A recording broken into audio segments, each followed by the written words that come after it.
Hey guys, tonight we're slipping into the incense-swirled shadows of ancient Egypt, a land of gold, gods, and some seriously trippy secrets. Imagine drifting down the Nile under a violet dusk, papyrus reeds swaying beside you, while a temple looms ahead, heavy with the scent of frankincense and lotus blossoms. But you're not just sightseeing. No, tonight, you're about to uncover the side of ancient Egypt your schoolbooks definitely left out. Because the ancient Egyptians? They got high. Like, see the gods high. And not just once or twice. Mind-altering substances were baked into their rituals, their medicine, even their makeup kits. You're going to meet priests who inhaled psychoactive smoke to talk to the divine, pharaohs who dosed themselves to command awe, and everyday folks who drank their dreams straight from beer jugs.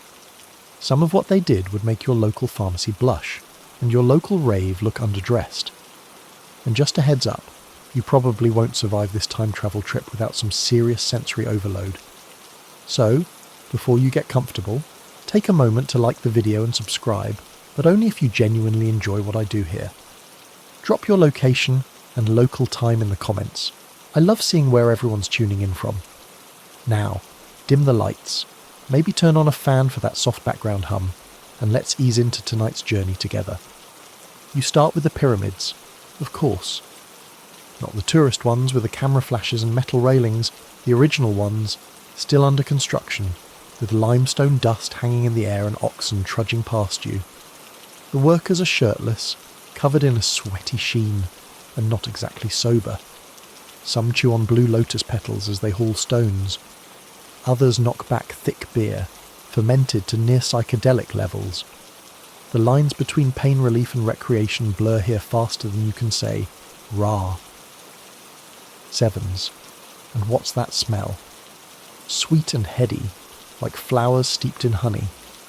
That's kai-fi, an incense made from 16 or more ingredients, including raisins, myrrh, frankincense, cinnamon, and possibly something psychoactive. Burned at dusk in temples and bedrooms alike, kai-fi wasn't just deodorant, it was meant to lull the soul, unlock dreams, and maybe even make the gods more likely to answer. Fragrance was power. Perfumes weren't just for seduction, they were offerings, prayers, and sometimes literal medicine. You find one labelled Susanum, a rare perfume worn by queens and high priests, its base made of narcotic blue lotus oil. People didn't just smell like divinity, they inhaled it into their bloodstream. There's debate among historians whether certain perfumes were designed to intoxicate the wearer and those nearby. An ancient flex, for sure. As you walk through a sun-baked market, the vendors shout about kohl eyeliner. But this isn't just for fashion. The black line around the eyes, it was often laced with galena, a lead-based mineral. Dangerous by modern standards, yes, but to the Egyptians, it was protection against the evil eye, and also maybe a mild neurostimulant. They wore their war paint like armour, drugstore, and spiritual Wi-Fi all in one. You duck into a shaded courtyard where a group of healers, women, mostly, are grinding herbs with stone mortars. One of them drops a pinch of mandrake root into a small cup. That root, shaped eerily like a tiny person, is steeped in legend. Used carefully, it sedates. Used recklessly, it can kill. Egyptian texts hint that mandrake was used in love potions, painkillers, and maybe even oracles' brews. Some scholars say the exact recipes are lost to time, others argue they were deliberately veiled in metaphor to keep the power exclusive. In the Temple of Isis, a priestess performs a cleansing ritual. You think it's all incense and chanting until she lifts a small pot of honeyed paste and places it beneath her tongue. It could be nothing, or it could be silphium, an extinct plant the Egyptians used as both birth control and rumoured aphrodisiac. Its disappearance remains one of ancient history's favourite mysteries. Was it over-harvested? Worshipped to death? Or maybe it never really existed, and the recipes were just code for something else entirely.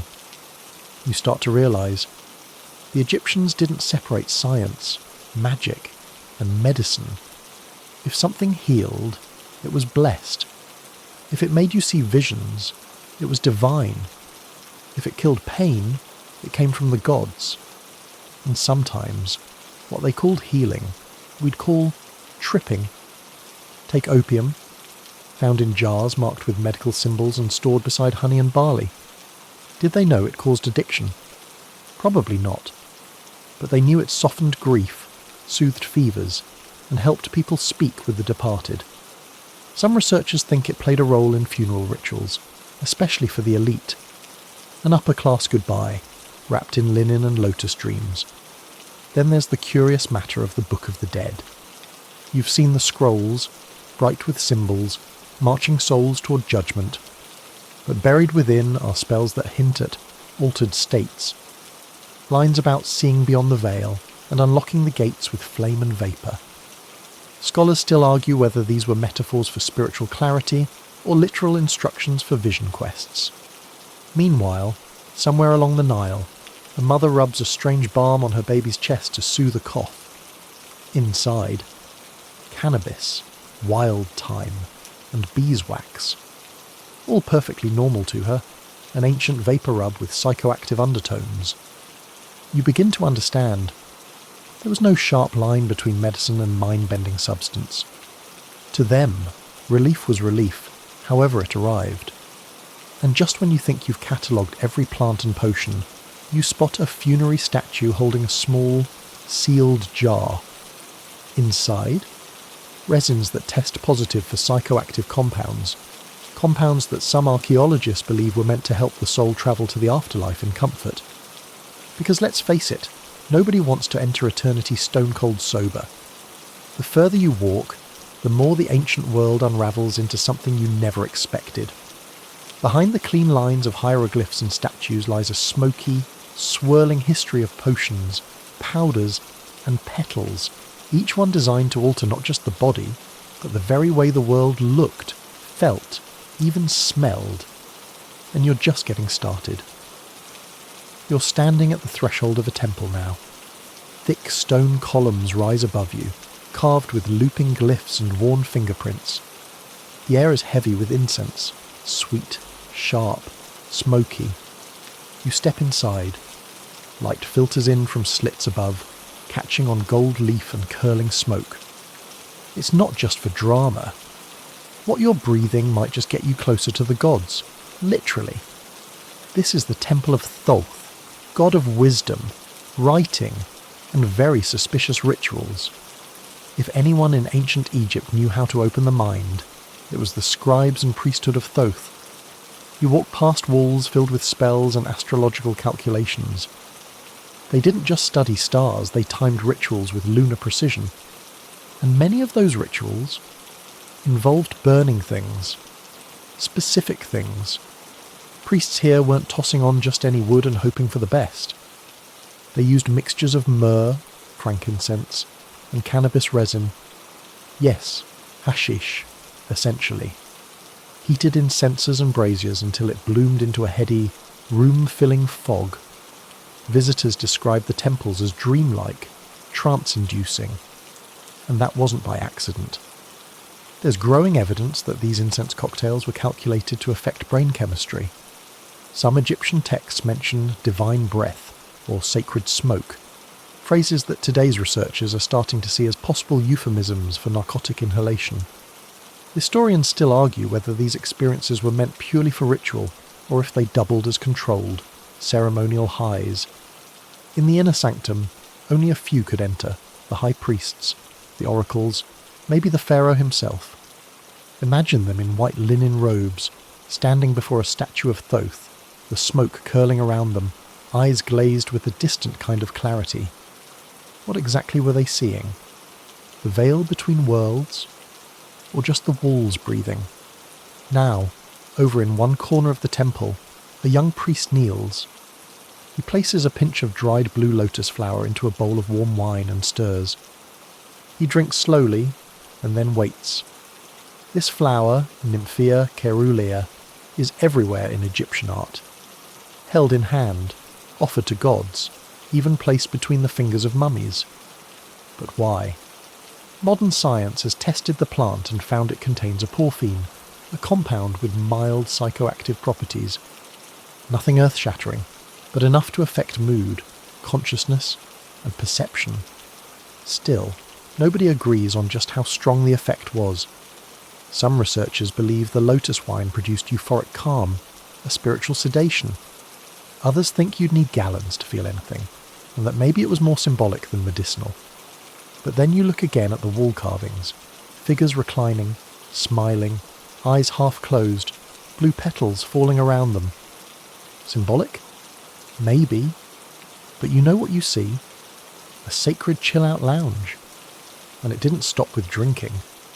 Some priest ground the dried petals into paste, smeared it under the nose, or mixed it with honey and smeared it directly on the tongue. Yeah, subtle as a sleepover prank. You get the feeling this was less about mild relaxation and more about diving headfirst into divine communion. Still, Russ, not all sacred plants were so poetic, though datura, also known as Jimson weed or thorn apple, might have been used in some ceremonies too. This plant is known for vivid hallucinations and erratic behaviour. Side effects include confusion, terror, and seeing things that definitely aren't there. Not a party drug, but in tiny, controlled doses. Maybe it helped initiate visions or provoke spiritual reckoning. Some suspect it was part of the oracular rituals, where priests would speak with gods after days of fasting, chanting, and inhaling things we'd now label with a bright warning sticker. You pause at a basin used for ritual cleansing. Inside it, traces of alkaloid-rich herbs have been found, ones that might have numbed pain or elevated mood. The question is, were they bathing to purify the body, or steeping themselves in low-grade chemical warfare against consciousness? One priest enters a chamber lined with copper mirrors and polished obsidian. He wears a headpiece crowned with ibis feathers, symbol of Thoth. As he chants, incense is stoked around him. The effect? A moving hall of mirrors surrounded by curling smoke and rhythmic sound. It's a full-blown sensory experience, designed to overwhelm. You wonder, was the divine voice really out there, or was it coaxed from within?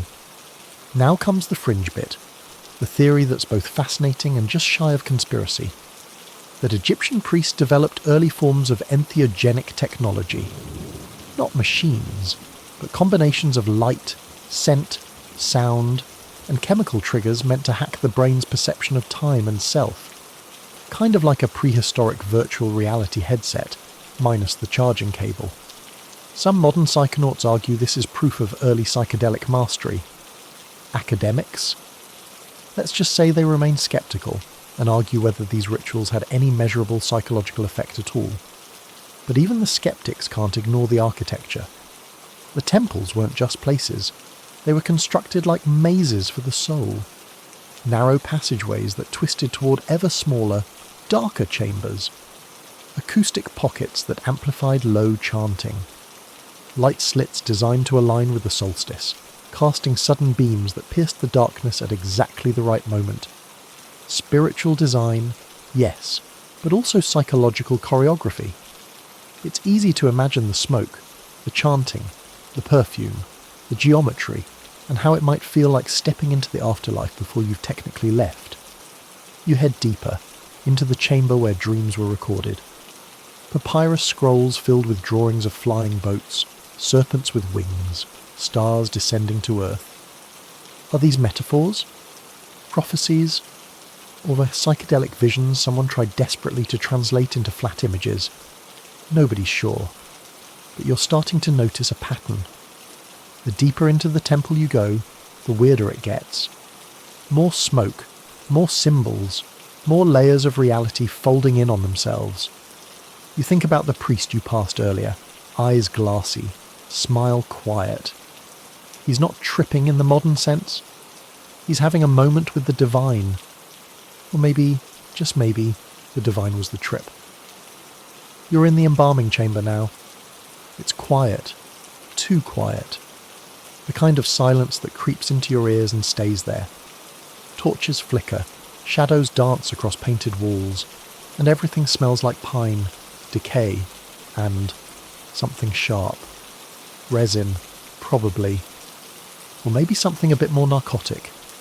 A body lies on a stone slab, stiff, grey, halfway to forever. Around it move the embalmers, calm and methodical. They're not wearing gas masks or gloves, just linen wraps and intense expressions, like surgeons crossed with shamans. You watch as one of them crushes a mixture of spices and tree sap into a thick paste. That goes into the nostrils. Another worker unseals a jar, its contents glossy and black, with fumes rising like tiny spirits. Whatever's in there, it makes your eyes water. Mummification wasn't just about drying out the body. It was an intensely spiritual act, one believed to affect the soul's journey to the afterlife. And here's where it gets weird. Some scholars think the embalmers might have intentionally altered their own mental states during the process.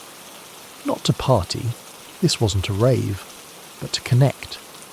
To the dead, to the gods, to some other plane of existence.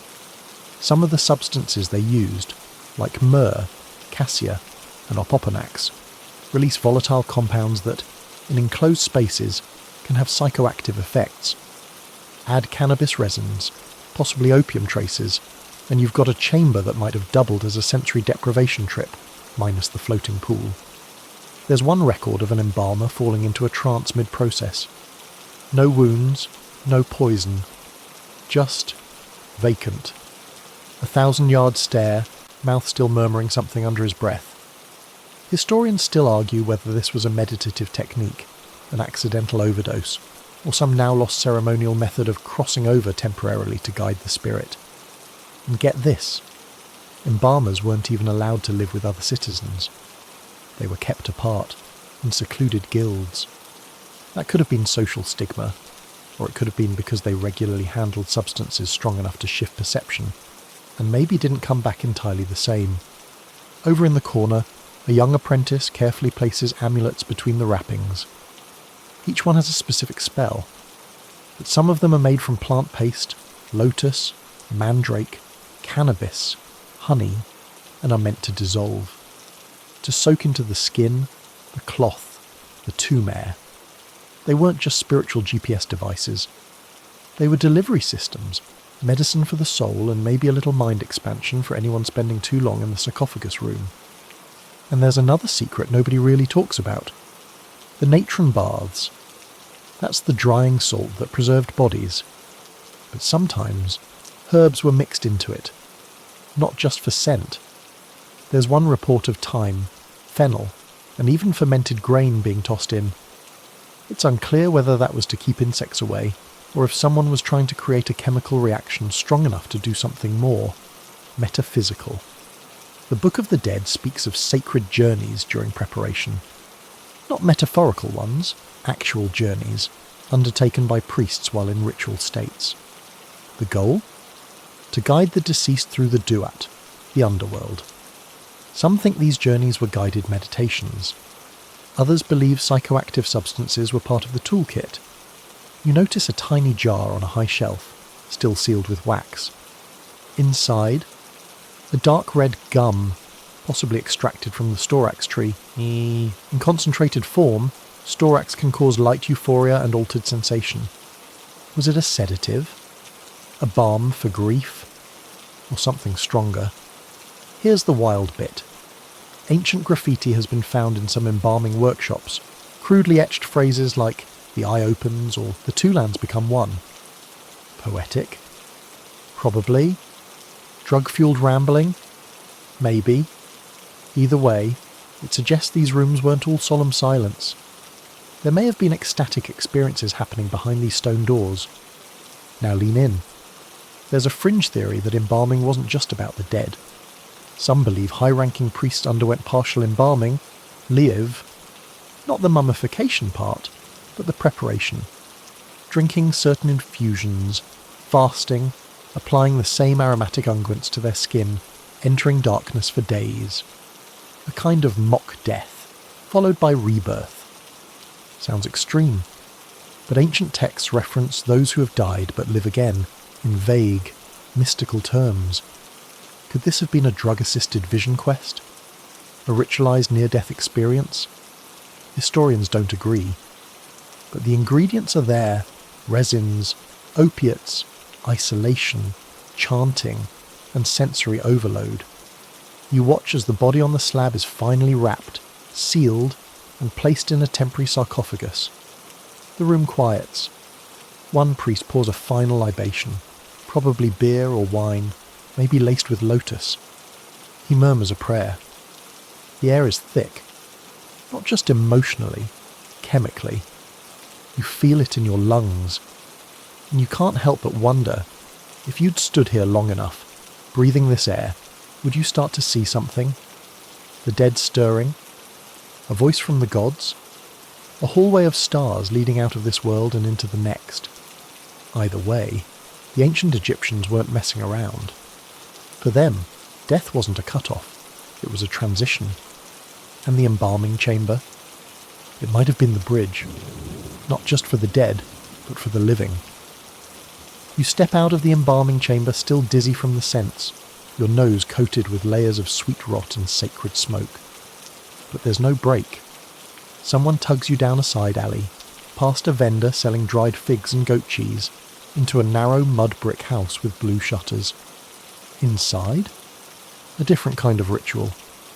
A woman kneels on a reed mat, mixing something in a polished alabaster bowl.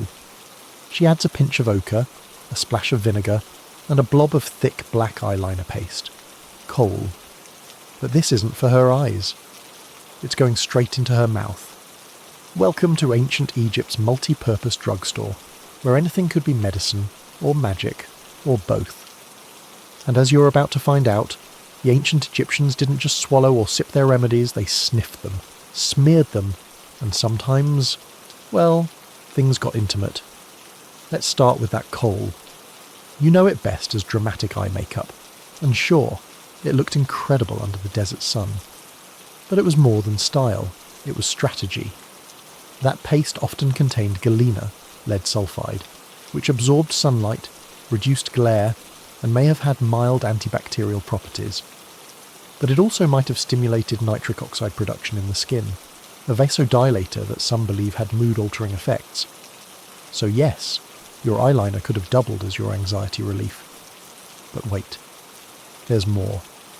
You watch as a young couple prepares for what you think is just an evening bath. Instead, the woman grinds a pinch of dried blue lotus petals and mixes it into oil. She rubs it behind her ears, on her wrists, and, yes, on her tongue. Her partner does the same.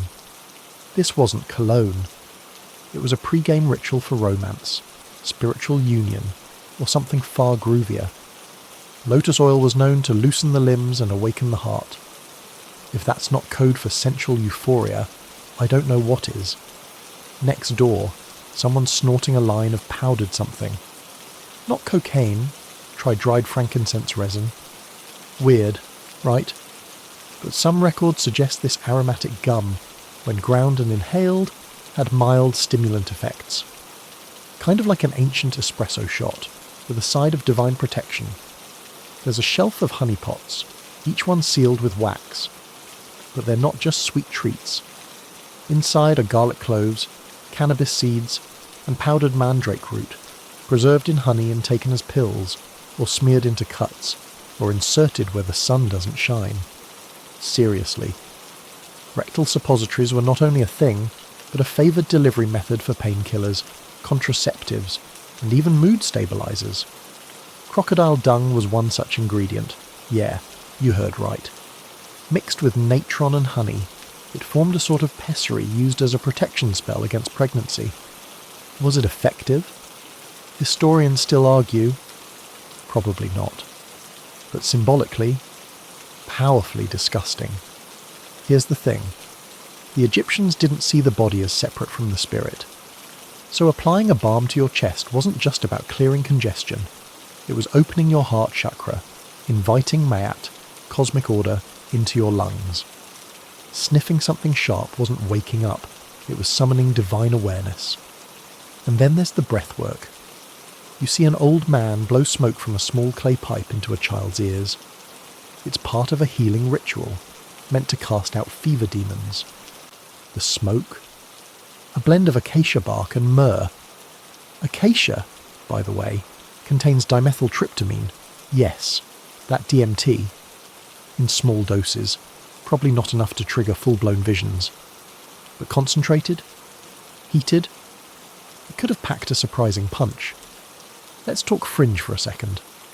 There's one scroll, part medical manual, part spiritual text, that describes a technique called the swallowing of Sekhmet's roar. It sounds poetic, but some researchers believe it refers to drinking a concoction that induced a trance state, a controlled madness inspired by the lion-headed goddess of chaos and war. Others say it's metaphor, not chemistry. But the ingredients listed, mandrake, fermented barley, heated resin, suggest otherwise. You spot a young boy lying on his stomach while his mother traces symbols on his back with a heated needle dipped in lotus paste. It's not permanent, more like temporary tattooing for healing. As she chants softly, the boy slips into sleep, fast. Whether it's from the herbs, the rhythm, or placebo power, you can't say. But the line between treatment and ritual is completely gone. Then there's the wine. Oh, the wine. You think of it as a drink. The Egyptians thought of it as a delivery system. Steeped with herbs, resins, and sometimes minerals, wine became a vehicle for everything from menstrual relief to spiritual visions. There's one record of wine mixed with saffron, cinnamon, lotus, and poppy extract, taken before oracular ceremonies to open the voice of truth. Sounds suspiciously like the precursor to a full-body TED Talk with a twist. Now let's get weirder. Some sacred ointments were smeared directly on statues before rituals. Not for decoration. The idea was that gods inhabited the statues, and the narcotic-infused oils were offerings, or perhaps even bait. Was the goal to intoxicate the idol, or the priest touching it? You decide. There's a quiet acknowledgement in every home, every workshop, that substances could shift perception. They weren't always trying to escape reality. They were trying to tune into the divine signal, like fiddling with an old radio dial until the static turned into voices.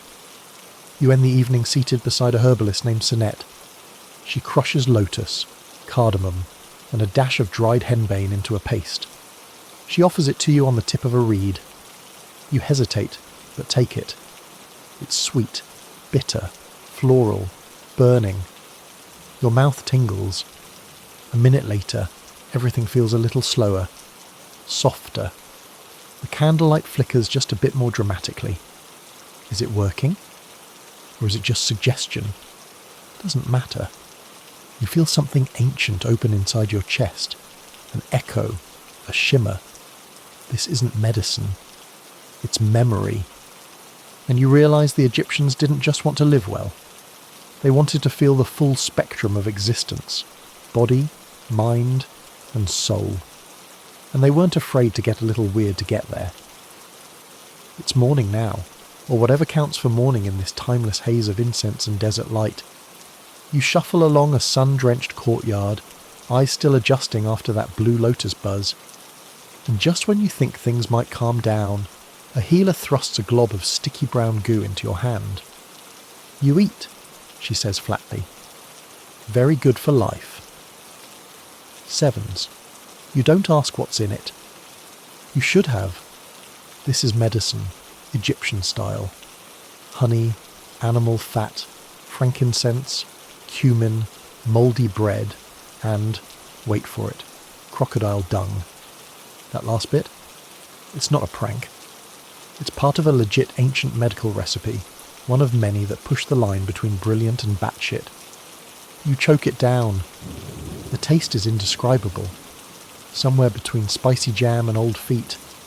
But apparently, it cures stomach aches, wards off evil spirits, and boosts fertility. Maybe, or maybe it just makes you so sick you forget your original problem.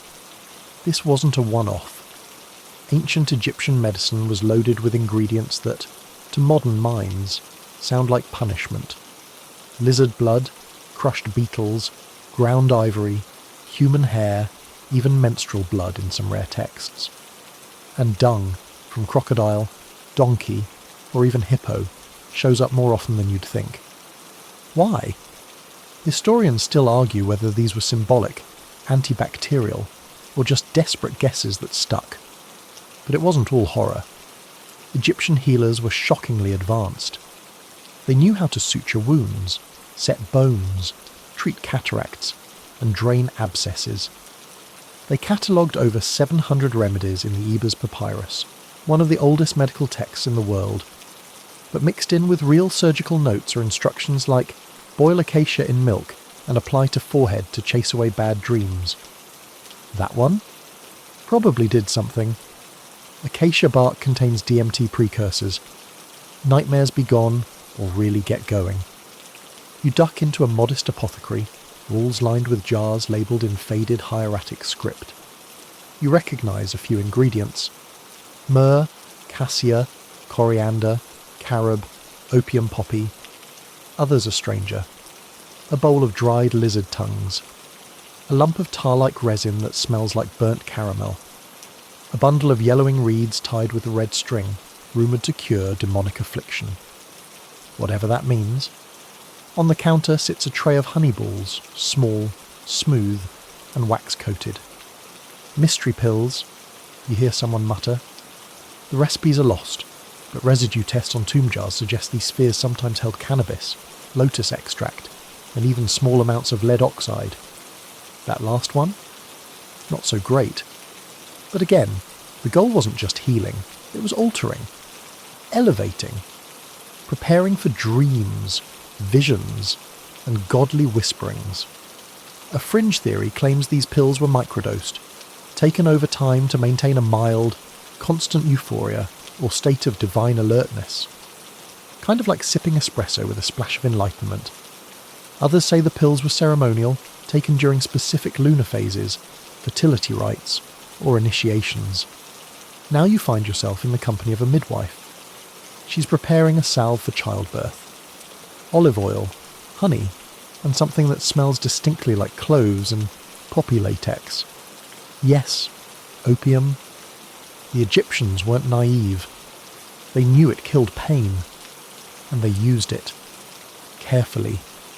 Especially during childbirth, dentistry, or in moments of deep grief. Some even say pharaohs were given doses of opium when they lost a child.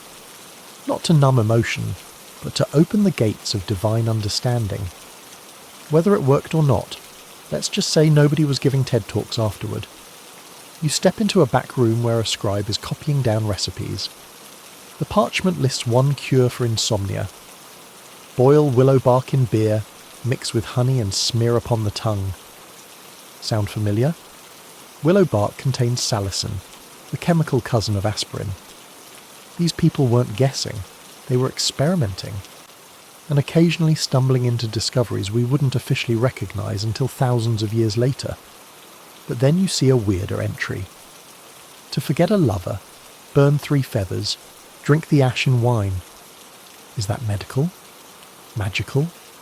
Emotional first aid? All of the above? Here's the truth. Egyptians didn't separate healing, mood, and spiritual alignment. Everything worked together. A potion could cure your belly and balance your soul. A balm could soften your skin and open your heart to Osiris. A suppository could unblock the gates of consciousness. Not kidding, that's actually a phrase found in one scroll. And then there's the visual magic. You find another scribe illustrating a guide to healing amulets. Each one is shaped like a sacred animal or symbol, a scarab, a cat, the eye of Horus. But many were more than jewellery.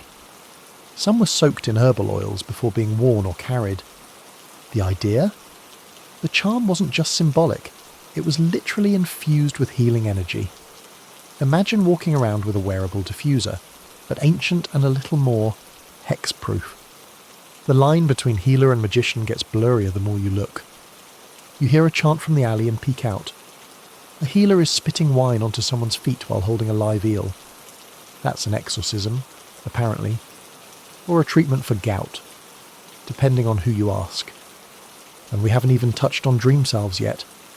Before bed, some people would smear a blend of lotus oil, cow fat, and frankincense behind the ears and on the soles of their feet. Not for comfort, for vision enhancement.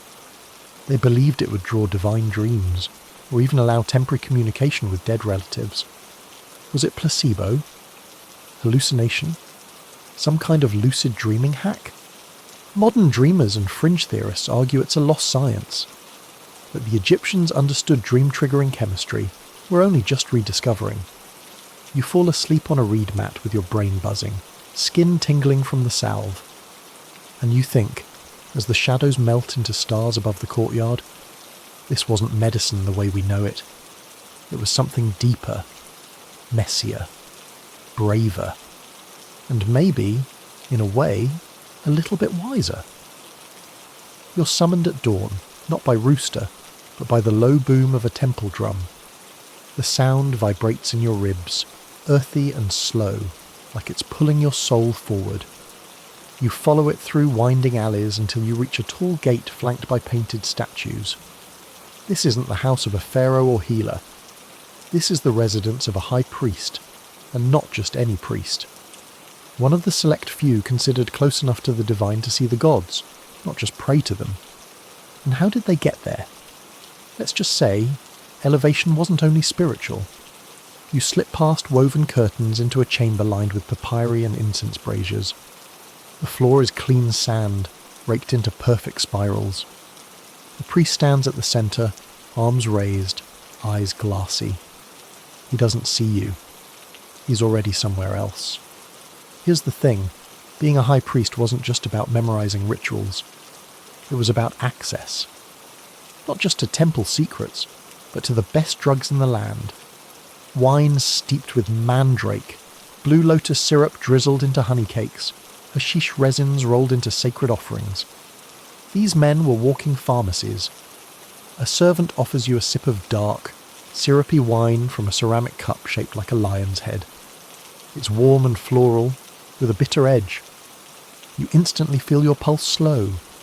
Time feels thicker, sound heavier. The priest starts chanting again, and this time the words feel layered, like you can almost hear them in your bones. Historians still argue whether this was religious theatre or genuine altered consciousness. Some believe the substances were mild, symbolic, a placebo. Others are convinced these men were trained to dose precisely, achieving controlled states of trance, where divine visions felt realer than waking life. You're invited into a side room, small, dim, with coloured glass slats filtering gold and blue light across the walls. The air smells like pine resin and something earthier, vaguely metallic. On a low altar sits a stone bowl of smouldering incense. You recognise the sweet, sharp smell. Kaifi, again, but this batch has a strange undertone. Poppy, maybe, or henbane. The high priest kneels beside it, eyes closed, breathing deep and slow. The smoke swirls around his face like a living thing. You follow his lead. It burns your lungs a little. Then your limbs get warm. You feel the floor shift slightly. Or maybe that's you. This wasn't abuse. It was technique. The priest trained for this, fasting for days, meditating, purging their bodies with herbal cleanses. By the time they entered ritual space, their minds were already half unhooked. The incense just nudged them the rest of the way. One scroll tucked under a cushion describes the ritual of the unfolding eye.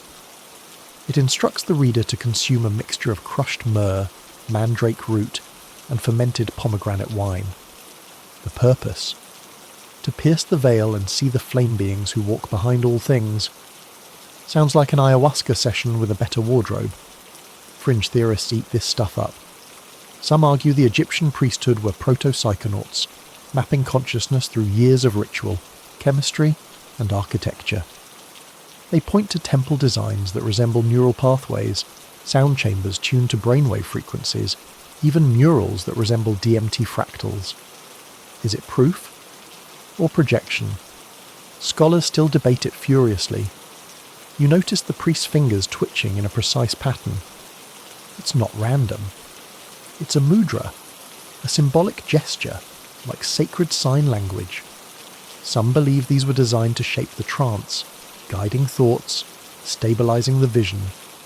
Combined with psychoactive scents and chants, it became a kind of manual override for reality. Not all highs were about ecstasy. Some were designed to humble. To see the face of Ma'at, one priest explains, you must first dissolve the self. Translation: get ready to let go. One old tale describes a priest locked in a dark chamber for 3 days, surviving on nothing but lotus wine and bitter roots. When he emerged, he could hear the stars sing. You wonder if he also couldn't feel his legs. But here's something even bolder. Some temples had initiation pits, underground rooms where neophytes were left alone, sometimes buried up to their necks, given dream salves and vision wine, and told to face their shadow. It wasn't torture, it was transformation.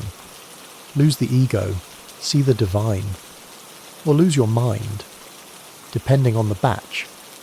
You explore a dusty library of sorts, shelves of reed scrolls with barely legible ink. One catches your eye, the voice that does not lie. It's part instruction manual, part riddle. It mentions inhaling the white breath of the cedars and listening for whispers from Thoth himself. Some passages read like a trip report, others sound more like therapy. Then there's the silence.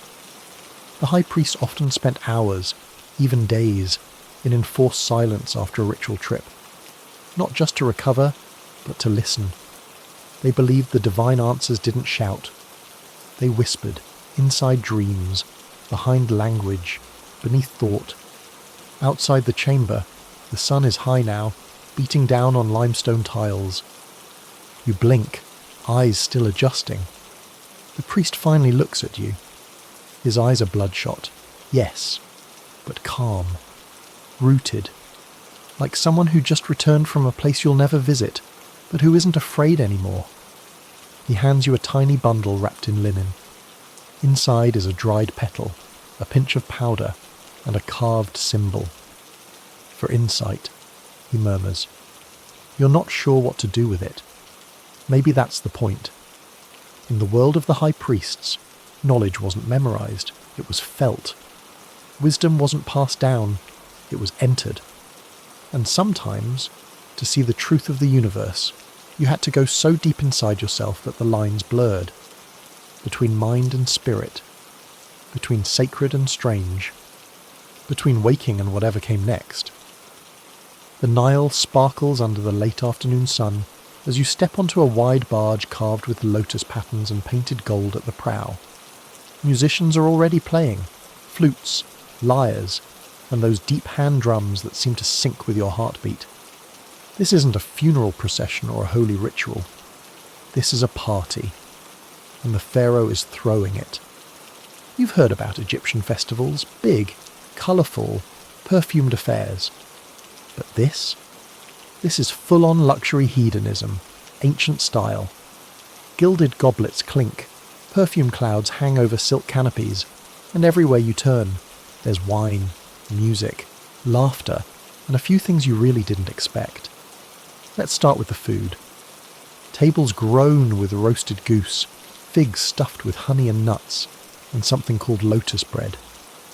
That last one looks innocent, smells sweet, tastes floral, and, as you quickly learn, hits like a gentle wave of warm cotton because it's baked with blue lotus paste. Subtle, euphoric, and just trippy enough to make the lyre player's music shimmer a little more than it should. A young noblewoman offers you a wreath of delight, a crown woven from lotus and mandrake leaves, laced with oil. Wear this, she says, and your dreams will dance with Hathor. You oblige, and almost instantly, your senses feel dialed up. Colours pop. Voices echo a beat longer. That roasted goose suddenly smells amazing. Here's what they don't tell you in textbooks. Elite feasts in Egypt weren't just about food and gossip. They were orchestrated sensory feasts, perfumes, music, textures, substances, all blended into what scholars now suspect may have been engineered intoxication. Not accidental. Intentional. Designed. A scholar once called these events controlled chaos under sacred disguise.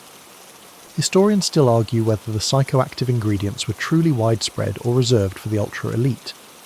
But all signs suggest the royal inner circle had access to recipes most people only whispered about. You spot the pharaoh himself reclining under a gauze canopy. He's wearing lapis lazuli eyeliner and sipping from a silver cup. A servant brings him a cake the size of your hand, marked with a small glyph that means joy or delight, depending on the context. Someone nearby whispers that the cake is a blend of dates, honey, crushed poppy seeds, and fermented lotus wine. You do the math. That's one slow burn dose right there. Let's talk about poppy for a second. The Egyptians cultivated it. They harvested the latex. They dried it. They knew its effects. Whether used for pain relief, sleep, or sacred intoxication, it was no accident. In higher doses, it could sedate. In small doses, it could soften the edges of reality. Now, mix that with music. The sistrum rattles begin, those curved, jangling metal instruments associated with goddesses like Hathor and Bastet. The rhythm isn't fast. It's hypnotic, repetitive, designed to lull the body and unlock something deeper. You feel your foot start tapping without realizing. Your breath sinks. Your body settles. Your mind starts floating. And just like that, you're swept into an ancient vibe session. Fringe theorists love to claim these festivals were covert consciousness expansion workshops. They say the high was never just the wine, it was the environment, the rhythm, the group mind, that once everyone reached a certain frequency, they began to share vision space, kind of like a flash mob hallucination. Mainstream historians, more cautious. They agree Egyptian parties were immersive, sensorially overwhelming, and definitely involved wine steeped with herbs, but they stop short of calling it a full-blown trip. The debate rages on. Meanwhile, back on the barge, a dancer takes the floor. She's painted in shimmering gold dust and wears a mask of Hathor. Her movements are slow, serpentine. Her anklets jingle softly. She drips oil from a small vial as she moves, drops that fall on the fire bowls and sizzle up into perfume smoke. You catch a whiff. It's not incense. It's a popanax, also called sweet myrrh. In low doses, calming. In high doses, reportedly disorienting. There's debate about whether the dancers use these scents to subliminally shift the crowd, or maybe the crowd didn't need much help. They were already there. You stumble into a cluster of cushions where poets are trading verses. One of them hands you a scroll with a hymn to Hathor. It starts out romantic, then veers hard into mystic revelation. Lines like, "My heart flies on wings of the flower. I am inside the sun, and the sun is inside me." Sevens. Subtle. No, but evocative. You start to realise these weren't just party favours, they were mindset tools. Recipes were chosen based on lunar phases, festival type, and even seasonal winds. There are mentions of windborne spirits only visible when certain herbs were burned at dusk. Were these just metaphors for feelings? Or descriptions of hallucinations? Nobody agrees. And remember that mandrake wreath? You catch a reflection of yourself in a bowl of wine, and your pupils are massive. The sun sets, and the breeze off the Nile feels like velvet. Somewhere between sips and stars, the world bends a little. This isn't a hangover in the making. This is ritualized indulgence, wrapped in gold thread and set to music. No one's puking in the reeds. Everyone moves like they're floating, halfway between Earth and wherever Hathor lives. You lie back on a cushion. The boat sways gently. The stars above look closer. Maybe they are closer. And for just a second, you understand why the Egyptians threw these festivals. Not just for celebration, but for transcendence. You wake to sunlight filtered through linen, the sound of distant lyres, and the lingering scent of lotus. Still on the barge. Still drifting. And next to you, a bowl of petals, blue, radiant, damp with dew or maybe oil. The blue lotus again. It's everywhere. In the drinks. in the garlands, painted on tomb walls, carved into sarcophagi, tucked between the toes of mummies. It floats in wine, curls in incense, and shows up in love poems as a metaphor for pleasure, peace, and the soul awakening. But why this flower? Why always this flower? You crush a petal between your fingers. It smells faintly like licorice and earth. Not exactly strong, but somehow potent, symbolically, spiritually, maybe chemically. Let's talk effects. Today, scientists know blue lotus contains aporphine, a compound that stimulates dopamine receptors and induces mild euphoria, relaxation, and, in some reports, dreamlike clarity. It's not LSD. It's not mushrooms. But in the right setting, after fasting, with rhythmic music and enough wine, yeah, you're going to feel something. The ancient Egyptians knew that. They didn't have molecular chemistry, but they had centuries of experience. And the experience said, this flower was special. You find yourself in a perfumer's workshop. Clay pots, reed baskets, dried herbs hanging from the rafters. In one jar, concentrated blue lotus oil. Thick, golden, sticky. It stirred into wine, dripped onto the skin, even used in eye makeup. Some texts suggest it helped open the inner eye. Whether that's poetic or pharmacological depends who you ask. Historians still argue whether blue lotus had strong psychoactive effects or if it was just a mild relaxant hyped into mythology. Some say it's all romanticism. Others point to the sheer volume of references, dozens of tombs, temples, and steely depict people smelling, drinking, or holding the flower like it's the key to something. And here's the kicker. The Egyptians never wrote down exactly how they used it.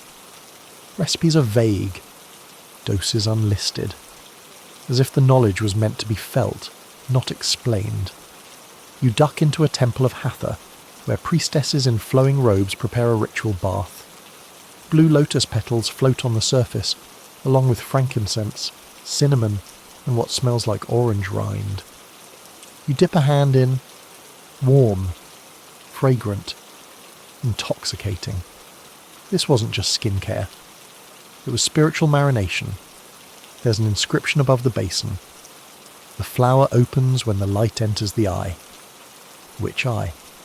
The literal one. The third one? Historians still can't agree. Outside, in a shaded garden, two boys chase each other with garlands of lotus flowers, laughing. One of them pauses to bite a petal. Not a snack, more like an impulse. You realise that this wasn't just sacred stuff. People lived with this flower, wove it into daily life, smoked it, brewed it, laid it on graves. You find a scroll in a healer's satchel. A dream journal? Maybe. Each entry starts with a sip of wine steeped in lotus. Each dream more vivid than the last. One describes flying above the Nile, watching boats pass like glowing beetles. Another sees gods made of fire and water weaving the stars together. Are these hallucinations? Symbolic visions? Or just dreams? Fringe theories? Oh, they go hard on blue lotus. Some say it was used to induce lucid dreams, the kind where you can shape your own experience. Others argue it was combined with other herbs and secret formulas lost to time. There are rumours of hidden texts, the lotus scrolls, that teach how to mix lotus with poppy or acacia for full-blown mystical states. No proof, of course, but the idea persists. You walk through a garden maze behind a nobleman's house. The path winds through rows of flowering plants, but always comes back to the central pond, full of lotus. He kneels beside it, drinks from a cup, and murmurs, to forget the weight. You're not sure if he means grief, guilt, or just being awake. And then you realise the flower wasn't just for highs, it was for balance, to soften the edges of existence, to allow emotion, reflection, and maybe even revelation. It wasn't about escaping the world, It was about slipping sideways and catching your breath. Back in the temple, you find a painting of a god with a lotus blooming from his mouth. The caption says, "He who speaks from the flower knows no lies." It's not about getting high. It's about accessing something pure, honest, quiet. You lie down in the grass, a petal on your tongue. It's slightly bitter, astringent, but within minutes, your breath slows. The sun warms your face. The world doesn't blur, but it softens. The sound of birds gets richer. The wind feels personal, and that's when you understand. The Egyptians weren't chasing fireworks.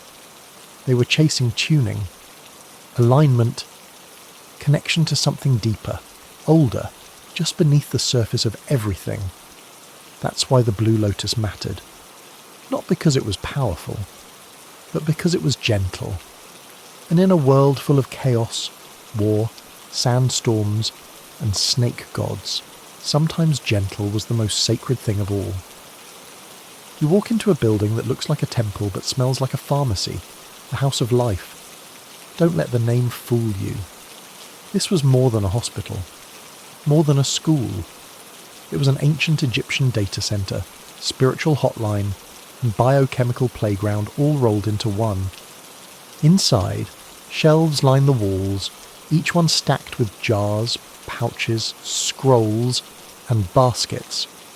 Some are labelled with clear intentions to reduce fevers, to awaken the heart, to close the womb. Others are more cryptic. Breath of the hawk, night flower sigh, Ra's second tongue. You're definitely not in CVS anymore. You shadow a scribe healer as he measures out ingredients for what he calls a storm calmer. It includes wine steeped with mandrake, frankincense, and a dark root you're told must be boiled under moonlight. Superstition? Maybe. Or maybe an early understanding of plant chemistry and circadian potency. He hands it to a nervous-looking man with shaking hands. Within minutes of sipping, the man exhales and slumps into peace. Real or placebo? Who cares? It's working. The House of Life wasn't just treating wounds. It was modulating consciousness. Doctors, if we can call them that, combined botany, astronomy, incantation, and intuition. They were part pharmacist, part therapist, part oracle. You lean over a scroll detailing dozens of ingredients. Opium, cannabis, henbane, acacia, saffron, frankincense, myrrh, licorice root, mouldy barley, hello, ergot, and blue lotus, always. Some were brewed, others smoked, some rubbed on the chest or the soles of the feet. One even required applying it to the fontanelle, the soft spot on a baby's skull. There's a thick book of recipes for clearing bad winds from the head. Translation: treating mental illness. Some remedies aim to calm, others to stimulate. One mix calls for dried lizard tongue, mandrake syrup, and breast milk. Another, more famously, involves crushed beetle wings soaked in red wine and drunk while staring into a mirror. Fringe? Yes. But creative? Absolutely. Here's the kicker. These weren't isolated guesses. Recipes were passed down, copied, refined. Healers tested them, logged reactions, even tailored them to zodiac signs. You start to realise this was intentional chemistry, not just mysticism. There's a treatment called the lion's pulse.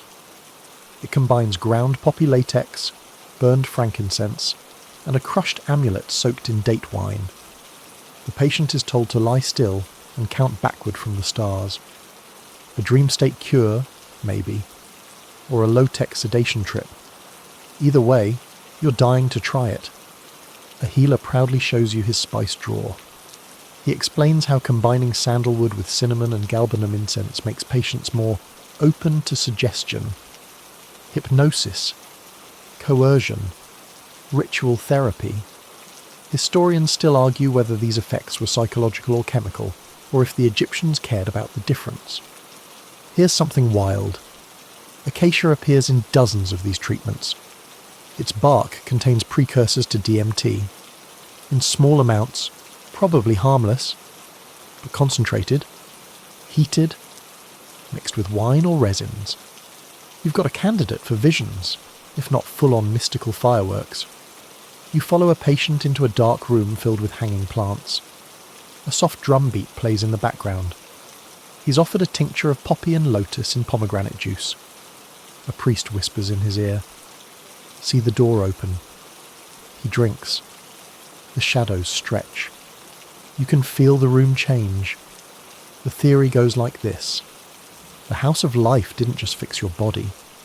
It adjusted your soul's frequency. They didn't use terms like anxiety or trauma. They talked about demons, blocked energy, bad winds. But the treatments? Frighteningly similar to modern psychiatric care, plus a dose of spiritual pageantry and a lot more incense. And don't forget cannabis, found in residue from temple incense burners. Mentioned in texts about quieting the mind and smoothing the nerves. Some scholars suggest it was blended into oils used during massage therapy. Imagine ancient therapists rubbing cannabis-infused oil into your scalp while chanting spells about rebirth. Honestly, you'd book a session. Of course, not everyone agrees. Some say these plants were used in such tiny doses that the effects were symbolic, not chemical. Others believe the doses were deliberately hidden behind poetic metaphors. Instead of poppy sap, they'd say milk of the sleep god. Instead of cannabis, they'd write green fire or field smoke. You poke your head into the burning room, where old scrolls get ritually destroyed once copied. The air smells like cedar, myrrh, and papyrus. A healer burns a failed potion, too unstable, he says. Makes the breath stutter. You think that means seizures? One shelf is locked. You're told only initiates may see what's inside. You lean close, squinting through the slats. You see black vials. One is labelled with the glyph for starfall. Another, the voice of Sobek. Sounds more like alchemy than medicine, and maybe it is. There's a patient reciting a spell while applying a balm to his forehead. He says it helps him see his past lives. Is it working? He's crying. Not in pain. In release. You sit beside him and smell the balm. Definitely blue lotus. Maybe frankincense. Probably more. And then, in a shadowed corner, you find a carved tablet. Not large. Not ornate. Just a message. Sevens. The body holds the door. The plant gives the key. The god opens the room. Sevens. 3 parts. 3 functions. 1 philosophy. You leave the House of Life feeling like you just walked out of a modern wellness centre crossed with a rave and a mystery school. The smells cling to you. So do the whispers. And the truth? These people weren't afraid of altered states. They harnessed them. You're led through a garden tangled with flowering vines, past a fountain carved with kissing doves, and into a cool, shaded chamber glowing with polished bronze mirrors. The scent here is unlike anything you've smelled, heady, citrusy, with a deep, musky base that sticks in your nose and your memory. You've arrived at the private retreat of Cleopatra Zevon, the last active pharaoh of Egypt, and possibly the ancient world's most famous chemistry experiment in human form. Forget the snakes and eyeliner for a moment. Tonight, you're going deep into her elixirs, rituals, and drug-enhanced seduction routines that would make a modern influencer blush. You sit in a corner as attendants buzz around the queen, massaging scented oils into her skin, brushing powdered gold onto her collarbone, and sprinkling crushed rose petals over her bathwater. But this isn't vanity, it's strategy. Cleopatra didn't just look divine. She designed herself to smell, taste, and feel like a living goddess. And at the centre of it all, a personal apothecary so complex it makes your head spin. Let's talk perfume, Cleopatra's secret weapon. Her signature blend, Susanum, was a combination of blue lotus, myrrh, cinnamon, and moringa oil, aged for months in alabaster jars. It didn't just smell nice. It soaked into the skin, warming with body heat, and some historians believe the lotus base gave it a mild narcotic edge. Subtle enough not to knock anyone over, strong enough to make Caesar sit up straight. Fringe theorists go further, claiming she dosed her perfumes with aphrodisiacs, including mandrake, cardamom, and possibly a trace of opium. And why not? This was a queen who famously had herself smuggled inside a carpet to seduce a Roman general. She wasn't winging it. She was chemically choreographing desire. On her nightstand, if queens had nightstands, you find trays of dried petals, tiny wine flasks, and honeyed lozenges wrapped in silk. These weren't candies. They were love spells you could swallow. You try one. It's chewy, bitter, with an aftertaste like licorice and cloves. Within minutes, your chest warms, your thoughts slow. That bronze mirror, suddenly mesmerizing. One scroll lists a potion for shifting the lover's gaze. It includes crushed date seeds, cinnamon bark, myrrh, and a drop of menstrual blood. Yeah, really. As a spell, it's old magic. As a chemical experience, unclear. Historians still debate whether it worked through psychology or pharmacology. Either way, it's bold. You're shown a silver dish used in Cleopatra's bath rituals. She bathed daily in a mix of donkey milk, honey, and lotus oil. Science tells us the lactic acid exfoliated her skin, but some suspect the fermented milk also released mood-lifting compounds. Not exactly Prozac, but in an age without antidepressants. Not nothing. And let's not skip the wine. Cleopatra's wines were not your average village jug. They were infused with herbs, flowers, and, some claim, psychoactive resins. One particularly infamous vintage was known as the Sycamore Kiss, rumoured to produce erotic dreams and prophetic insight. One historian describes it as dreamy, heady, and known to end conversations in unexpected silences. Sevens. You can see the queen herself now, lying back on a carved ivory couch. Her eyes half closed. A flute player sits nearby, barely touching the reed. The music drips like honey. The air smells of burning resin and citrus. A servant fans her with ostrich feathers dipped in perfume. You start to feel like time has slowed. Was this real? Was it calculated? Both? Cleopatra didn't separate power from presence. Her body was her billboard. Her scent a political tool. Her drugs. Just another extension of her rule. Some claim she studied texts from the House of Life. Others say she wrote her own manuals, scrolls that were burned when the Library of Alexandria fell. But some recipes survived. Papyrus fragments mention her facial balm. Beeswax, sea salt, lotus resin, and rose oil, said to cause the reflection to smile back. Narcissism? Or a euphoric reaction to psychoactive oil? Nobody knows. Now get this. There's a fringe theory that Cleopatra experimented with acacia root for visionary states. One account, likely exaggerated, suggests she consulted the hawk spirit of Ra while under its influence. Trance? Poisoning? Creative branding? Historians roll their eyes. But you wonder. The line between myth and medicine blurs hard here. You slip away from the Queen's chamber and find a quiet alcove. There's a small stone bench, a bowl of incense, and a scroll titled "To Seal the Lover's Soul."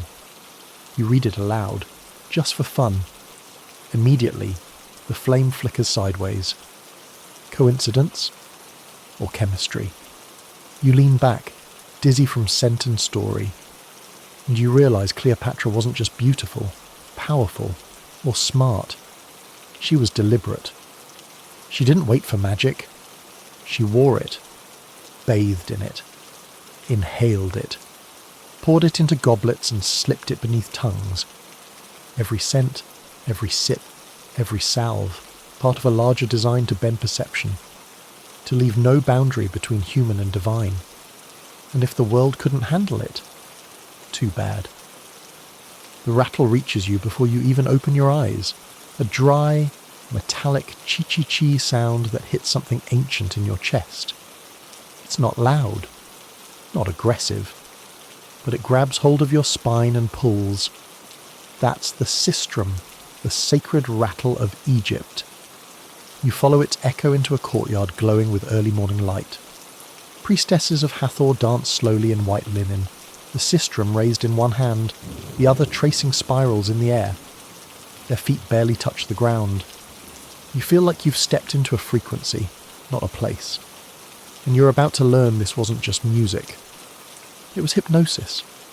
The sistrum looks simple, metal loop strung across a horseshoe-shaped frame, but when played rhythmically, it creates a vibration that's hard to ignore. Not quite a bell, not quite a shaker. It pulses. It threads into your brain.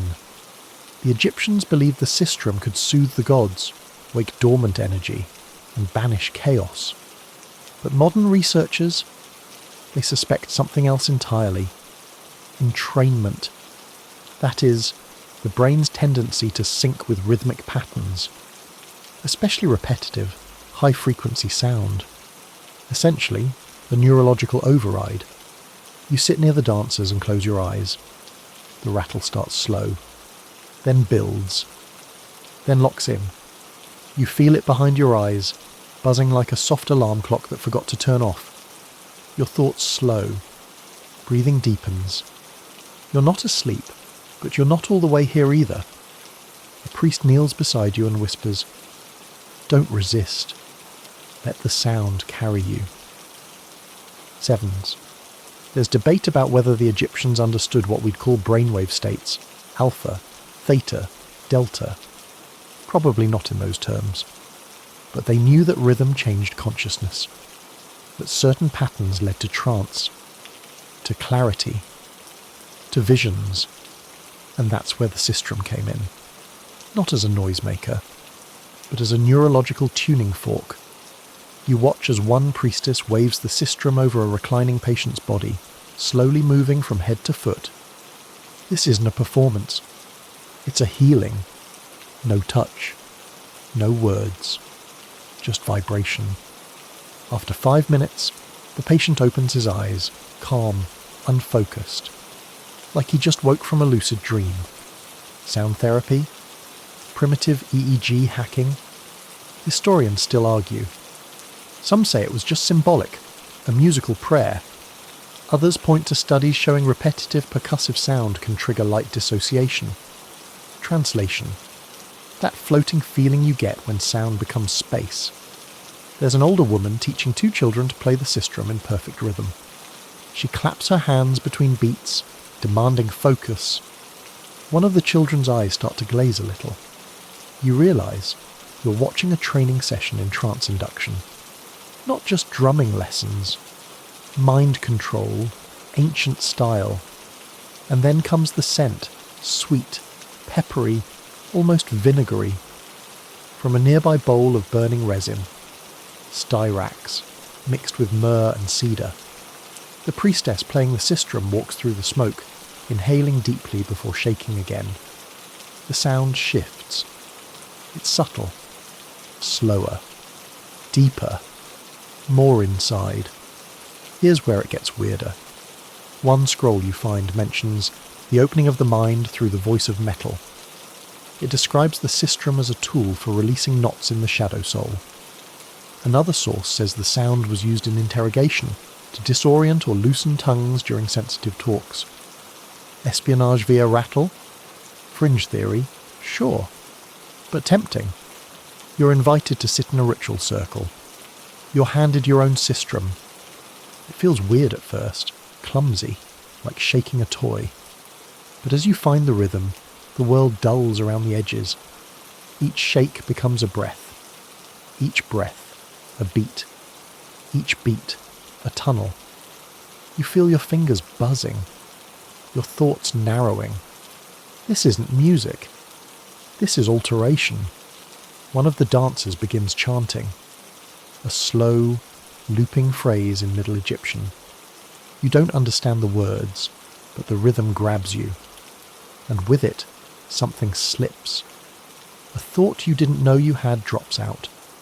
You forget what time it is, or where your legs are. You're floating, stone still, but moving somewhere. It's not scary. It's clean. Historians say this kind of induced trance may have been used in healing temples, a way to let the spirits speak. Patients would describe visions, feelings, sometimes specific organs speaking their pain. Was it placebo, theatre, or a kind of ancient, rhythm-fueled psychotherapy? The Egyptians didn't care about diagnosis in the modern sense. They cared about imbalance of the body, the car, the bar. If rhythm restored that, great. If it took a few shakes and a little smoke to get there, even better. A whisper from a priest says, in the right hands, the sistrum is more powerful than a knife. You wonder if he's being poetic, or literal. Some suspect it was used in initiation rites, playing the sistrum at dawn while initiates lay blindfolded, breathing incense, fasting for days, not as torture, as preparation, sound as doorway, metal as midwife for rebirth. You walk away unsteady, not dizzy, not high, just shuffled, like something inside you has been rearranged, and you're not totally sure in what order. The sistrum doesn't fade from your ears. Not yet. It rings like memory, like a frequency that got in and decided to stay. And you begin to understand something. Sevens. The Egyptians didn't need to shout, or shock, or burn things down to shake your reality. Sometimes, all they needed, sevens, was a rattle. The sun dips low, casting long, golden stripes through a lattice window. You're inside a modest home this time, not a temple, not a palace. Just a quiet place where everyday magic happens.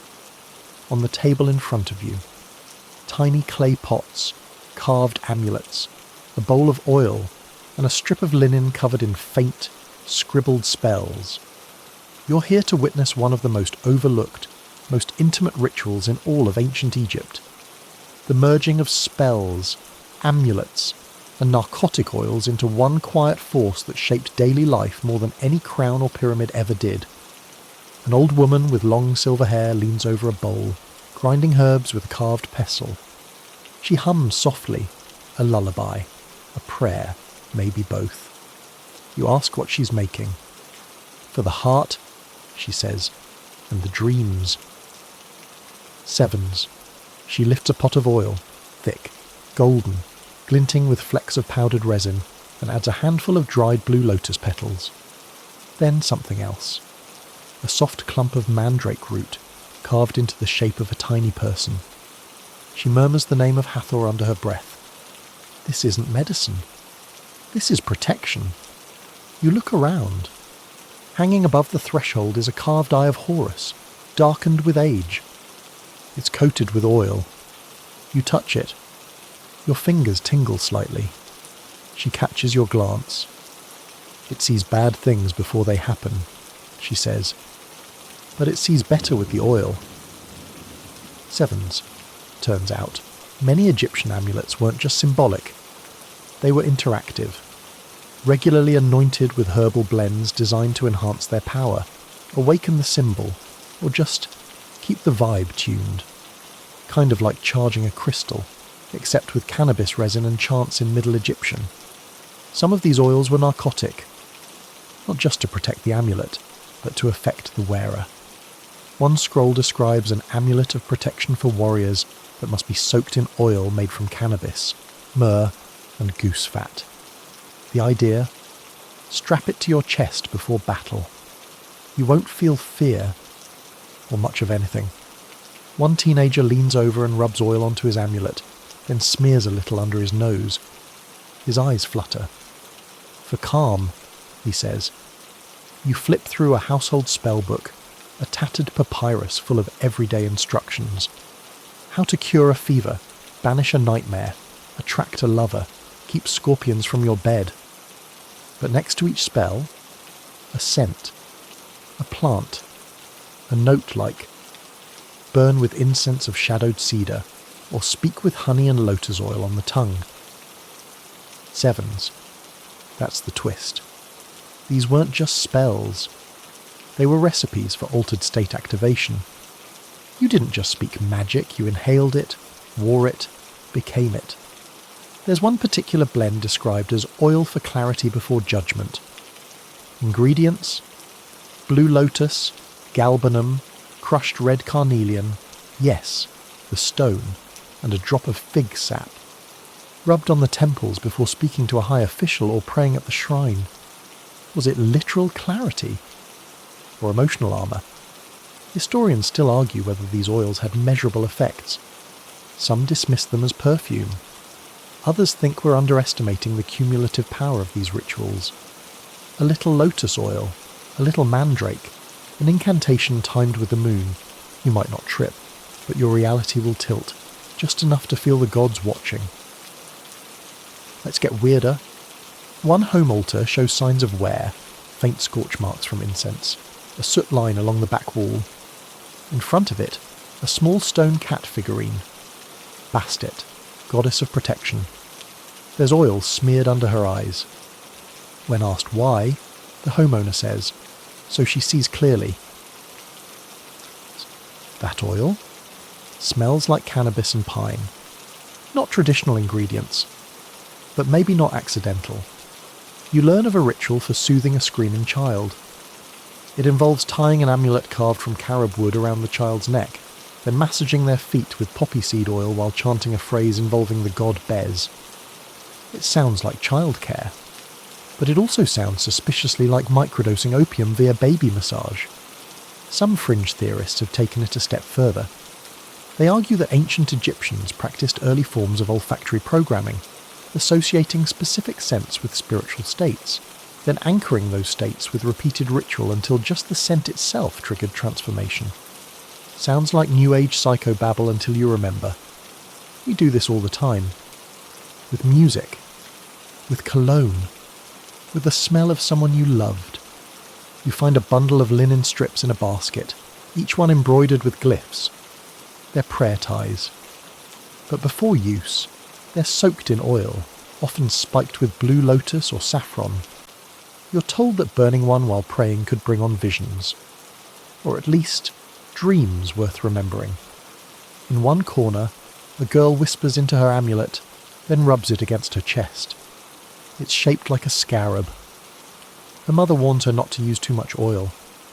Last time she floated, she says. Floated? As in, emotionally? Spiritually? Pharmacologically? All three, probably. You leave with oil still on your fingers. It tingles. Not painful. Just buzzing. Like it knows something you don't. Like it's waiting to show you. And you realise the ancient Egyptians didn't separate magic and chemistry. Not even close. They layered them. Oil enhanced the amulet. The amulet amplified the spell. The spell bent reality. And the person, whether healer, priest, or barefoot mother, became the bridge. Not by accident, by design. You're hungry now. Like, actually hungry. Not metaphysically, not emotionally, but real my stomach just made a weird noise. Hungry. So you follow your nose into the open courtyard of a village house, where clay ovens smoke and the smell of fresh bread and warm beer curls into the air like an edible invitation. You're about to learn something sacred and slightly terrifying. 7s. The ancient Egyptians weren't just great builders, mystics, and embalming champions. They were fermentation fanatics. And the stuff they brewed and baked, sometimes healing, sometimes intoxicating, sometimes accidentally hallucinogenic. Let's start with beer, the lifeblood of Egypt. Everyone drank it. Pharaohs, farmers, kids. Even the gods got beer in their altars. But this wasn't your crisp, ice-cold lager. It was thick, cloudy, tangy. Like a smoothie and a sourdough starter had a rebellious child. You watch a woman stir a vat of grain mash. The smell is pungent, earthy, yeasty, almost fruity. She adds dates and what looks like wild herbs. Good for the body, she says, and for soft dreams. Sevens. You drink a cup. It's warm, sharp, and after 10 minutes you feel it in your bones. Not drunk, exactly. Just softened, floaty. Like the edges of things are slightly less sharp than they were a moment ago. Here's what modern researchers have found. Egyptian beer was often fermented quickly, at high temperatures, using wild yeasts and sometimes spoiled grain. That spoiled grain occasionally grew a fungus called ergot, the same base compound from which LSD was synthesized thousands of years later. Did they know? Probably not. But they knew something happened when the beer sat too long, or when specific moulds formed on barley. There are records of dream beer given to temple initiates. Other recipes mention beer of madness, used in rituals for exorcism. Coincidence? Or low-grade, ancient psychedelia? Historians still argue. Now let's talk about the bread. You sit next to a young baker pulling loaves from a clay oven. The crusts are golden, the inside soft and dark. One loaf is dusted with what looks like poppy seeds. Another has a faint green-blue fuzz on its edges. The baker frowns, then shrugs. For the old woman, he says. She likes the dreams. Sevens. That fuzz. Likely mould. Could be harmless. Could also be penicillium, hello, early antibiotics, or, again, ergot. You're starting to see a pattern. Ancient Egyptian kitchens weren't sterile. They were alive, full of yeasts, bacteria, spores, and spontaneous chemistry. Every batch of bread or beer was its own microbrewery of mystery. Some scrolls refer to the bread that opens the gates. It was used in funerary rites, possibly soaked in wine or oil and placed on the tongues of the dead or eaten by the living during rituals. Was it symbolic? Sure. Was it psychoactive? Possibly, especially if left to ferment in the heat long enough. You hear a story from a local priest about a woman who spoke with the ibis god after eating temple bread left in a shrine for 3 days. Spoiled food? Maybe. Sacred communion? Also maybe. The line between the two was often one ingredient away. Back in the kitchen, you're handed a snack called honey bites, small bread balls soaked in lotus syrup and rolled in crushed dates. Delicious. And definitely mood-altering. Within minutes, your limbs feel warm. Your jaw unclenches. The woman beside you is telling a joke about crocodiles, and it's the funniest thing you've heard all day. Now, here's the twist. None of this was sold as a trip. There were no warnings, no rituals involving glowing-eyed priests and incense-heavy trance sessions. This was just lunch. And that's the point. The ancient Egyptians lived inside their chemistry. They didn't always chase altered states. Sometimes they just cooked them.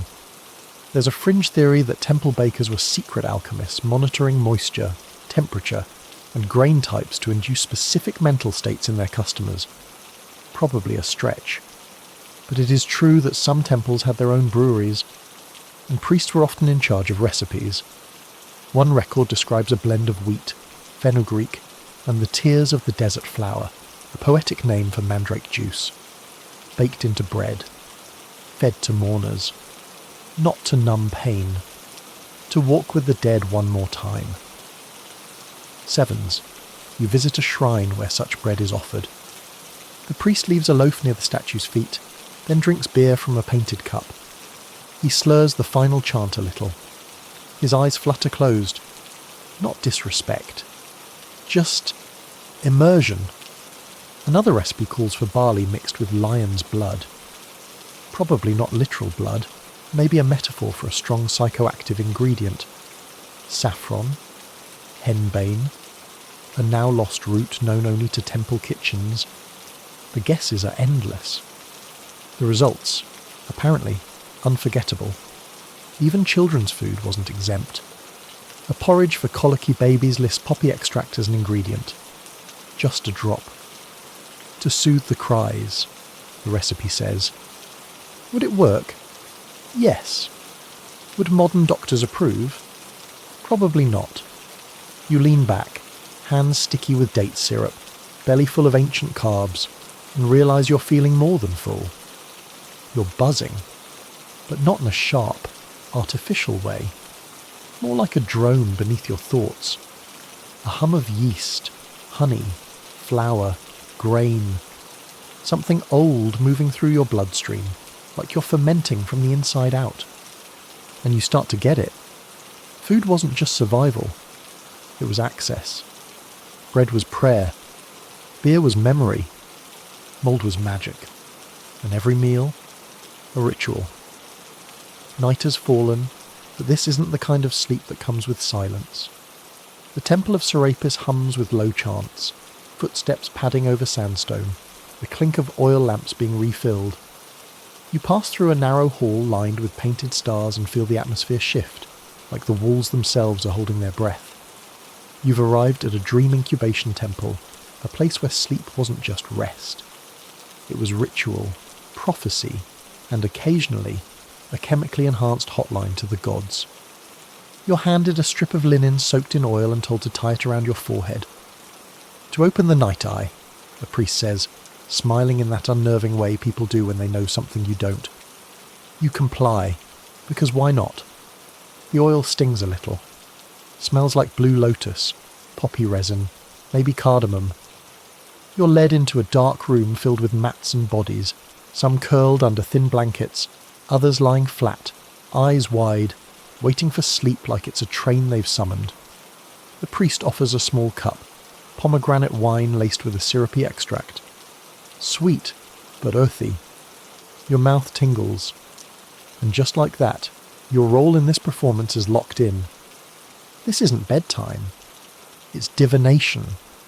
Dream incubation, or temple sleep, was practiced across ancient Egypt, especially in temples of Imhotep, Thoth, and Serapis. You didn't just come to pray, you came to dream on purpose, to receive healing, guidance, a message from the divine.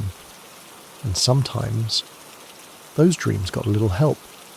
Scrolls described various pre-sleep rituals, herbal baths, oil massages, fasting, even abstinence for days.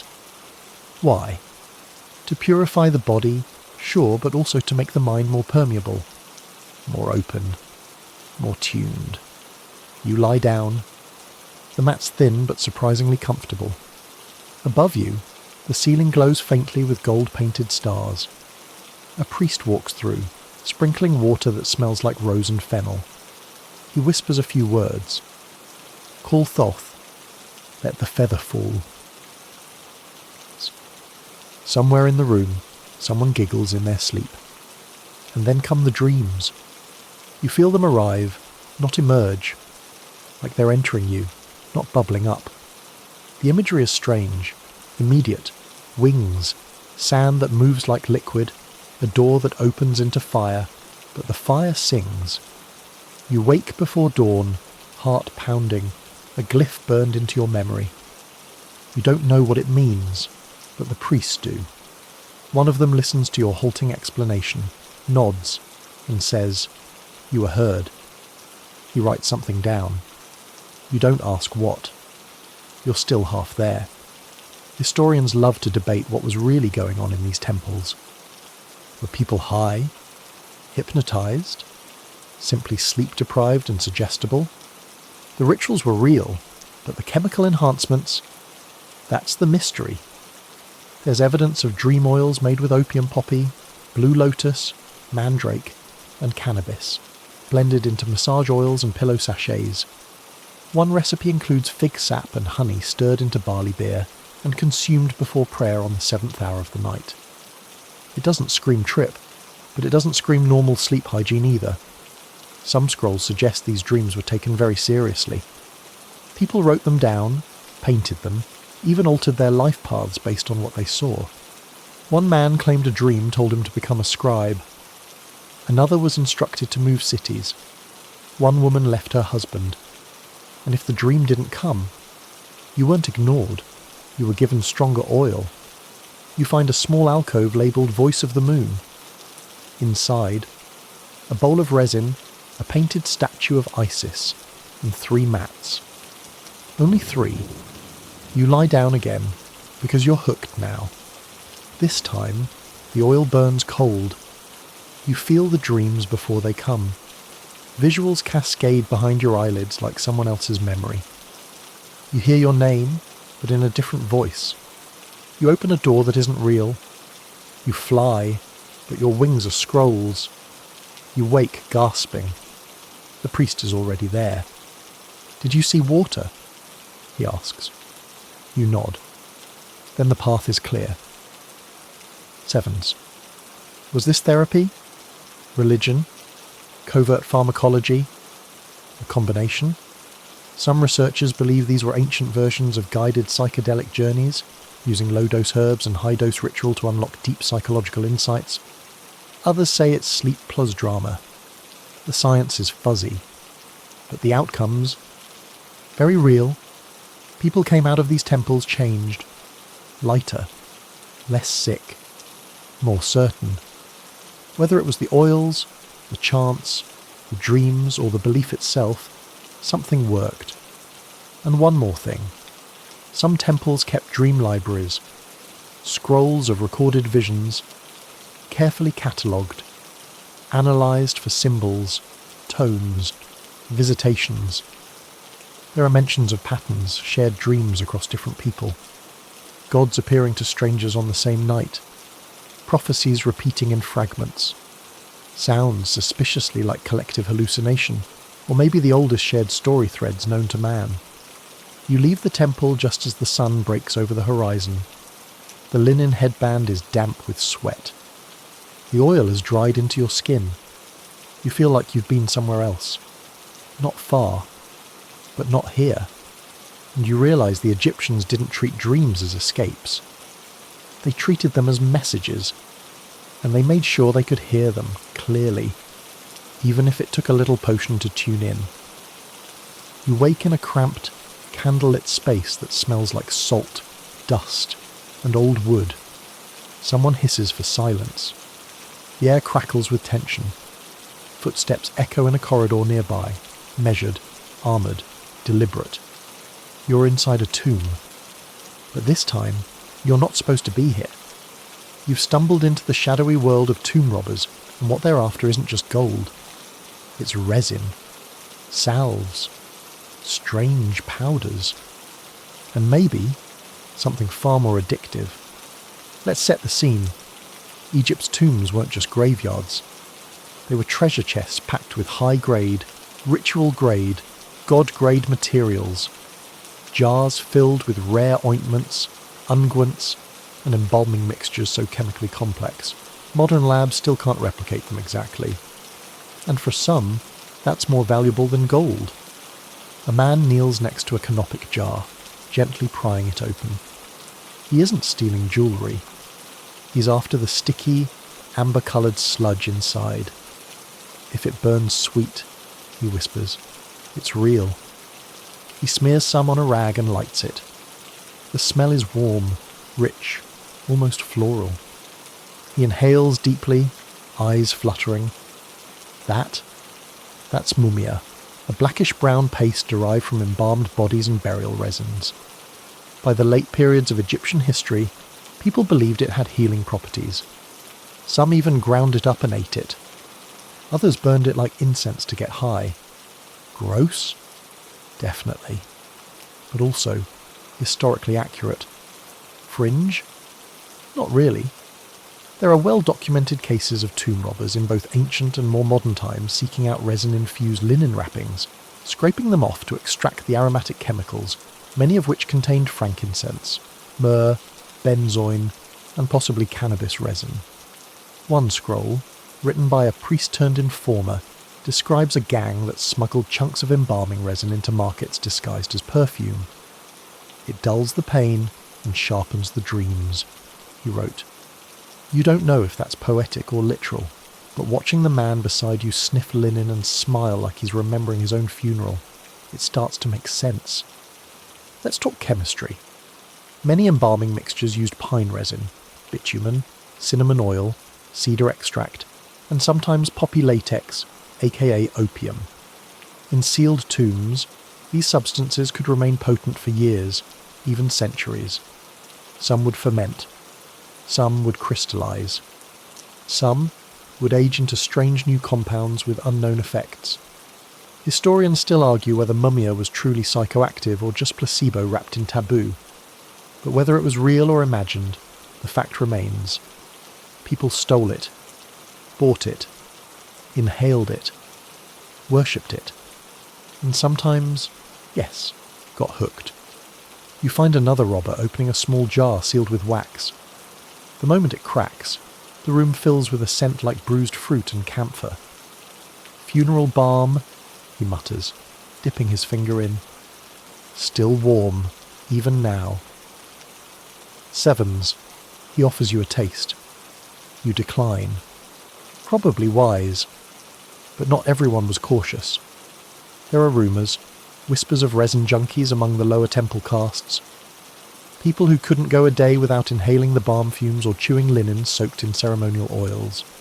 Some texts suggest temple guards were rotated frequently, not to prevent theft, but to prevent exposure dependency. One recovered papyrus from a hidden library contains warnings. The balm of the deep sleeps in the bone. Do not take it when Ra is gone, lest your soul not return. Sounds dramatic. Might also be solid advice. You sneak into a small chamber, just off the burial vault. The walls are lined with broken pottery. Not from looting, but from ritual use. Burn marks inside the jars tell you something was cooked here. Maybe the original embalmers. Maybe someone else later. Either way, the residue still smells like lotus, ash, and something spicy. You feel a little lightheaded just standing there. A fringe theory proposes that tombs, particularly royal ones, were psychoactive environments. Sealed chambers where resins cured in still air, soaking the room in volatile compounds. Anyone who entered, robber or reverent, would inhale a ghost cocktail. Part memory, part madness. All unintended. One scroll even describes a curse that causes visions of the dead for those who disturb sacred oils. Historians laugh. Neuroscientists don't. There's evidence that prolonged inhalation of certain terpenes can cause hallucinations, especially in low oxygen, in closed spaces. You sit beside a wall painting, faded, but still legible. A boat sailing across a sky of stars. A man with the head of a hawk offering something from a jar to a kneeling soul. It looks ceremonial, but the glyph below, it translates to, what is bitter when it opens the path? Sevens. Whatever that meant, the tomb robbers took it seriously. Some even respected the substances. A few carried personal ritual items, amulets to appease the spirit of what they were stealing. Not out of morality, but because, well, they'd seen things. One robber tells you he saw the eyes on a sarcophagus move after he inhaled the wrong oil. Another claims he lost 2 days in a royal tomb and came back speaking in reversed script. Fringe tales? Sure. But too many people tell them for it to be just flair. You watch as they finish their haul. No gold. No jewels. Just jars of paste, cloth-wrapped sachets, powdered resin in pouches. They vanish into the night, high on gods and history. And you're left with the realization that even in death, the Egyptians' connection to chemistry and consciousness didn't fade. It lingered, waiting to be reawakened. And maybe that was the most dangerous treasure of all. The festival starts with a scream. Not the panicked kind. This is ritualized, rhythmic, primal. A woman in leopard skin throws her head back, arms raised, as a chorus echoes her cry. You're swept up in a tide of incense, drums, and bodies moving like flames in wind. You've arrived at one of Egypt's great public festivals, a state-sanctioned celebration that makes Mardi Gras look like a PTA meeting. Specifically, this one honours Hathor, goddess of music, fertility, intoxication, and sacred chaos. And let's just say, things escalate quickly. You're handed a drink. Warm, sweet, laced with something you can't name. Maybe Blue Lotus wine, maybe poppy syrup. You sip, because refusing would be rude. Within minutes, your vision tilts ever so slightly, colours richer, sounds deeper. You're in it now. Festivals like these weren't just parties. They were safety valves, massive public rituals designed to blow off spiritual steam, reset the cosmic order, and remind everyone that the gods wanted joy. Wild, messy, intoxicating joy. And yes, they often involved chemical enhancement. Let's break it down. First, there's the music. Drums, sistrums, harps, pipes, layered into a kind of sonic hypnosis. No melody, just rhythm, repetition. You feel it in your ribcage. Your thoughts start marching to the beat. Then the incense. Smoke curls from braziers burning kai-fi, cannabis resin, frankincense, and something that smells like roasted orange peel. It clings to your skin, fills your lungs, your breathing history, and maybe low-dose euphoria. You follow the crowd as it surges toward the river. Women chant verses while pouring wine into the Nile. To honour her hunger, they say. Others dance in the shallows, laughing, arms slick with oil. This is worship, yes, but also release. The Festival of Drunkenness, yes, that's a real name, was held to honour the myth where Hathor nearly destroyed humanity, but was pacified with beer dyed red to look like blood. The people drank with her to keep her calm, or to share in her chaos. Depends on who's telling the story. And this wasn't just for the elite. Farmers, merchants, bakers. Everyone participated. Some scholars think the state encouraged it. A controlled burst of madness to keep society stable. Like a purge, but with more dancing. You see someone smear their chest with a thick, dark balm. It smells herbal, floral, and just a little bitter. They sway to the music, eyes half-lidded. Another woman offers you a garland of poppy pods and lotus blossoms. To stay open, she says. You wear it. There's a whispered ritual happening under a fig tree. 3 women pass a small bowl filled with a viscous wine, steeped in mandrake, cinnamon, and date syrup. They take sips and press their foreheads together. It's intimate, sacred, slightly unhinged. One priest stumbles through the crowd with a sistrum in one hand and a carved lion mask in the other. He's invoking Sekhmet, the war goddess. He dances on broken pottery without flinching. His feet bleed. He laughs. Fringe theorists love this stuff. They argue these festivals were entheogenic ceremonies disguised as parties. Mass rituals where altered states led to group visions, shared catharsis, maybe even collective healing. Mainstream historians call that a stretch. But the line between theatre and trip is blurry out here. And it wasn't just Hathor. The Festival of Bastet. Total chaos. Wine, music, wild boats, suggestive songs, and what one scribe described as nights without memory.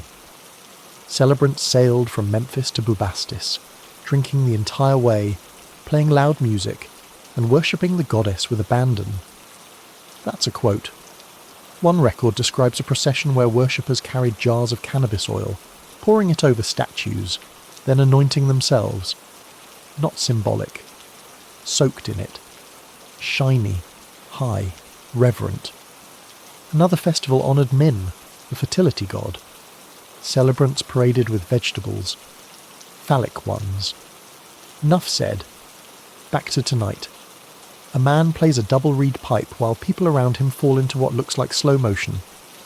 You sit beside an old woman crushing petals into oil. She tells you the gods walk faster when the people lose their rhythm. The noise, she says, keeps them near. She gives you a bite of joy bread, dense, sweet, laced with blue lotus, henna root, and honey. Your mouth tingles, your stomach warms, and then everything glows. Not blinding, just bright enough to see the threads between things.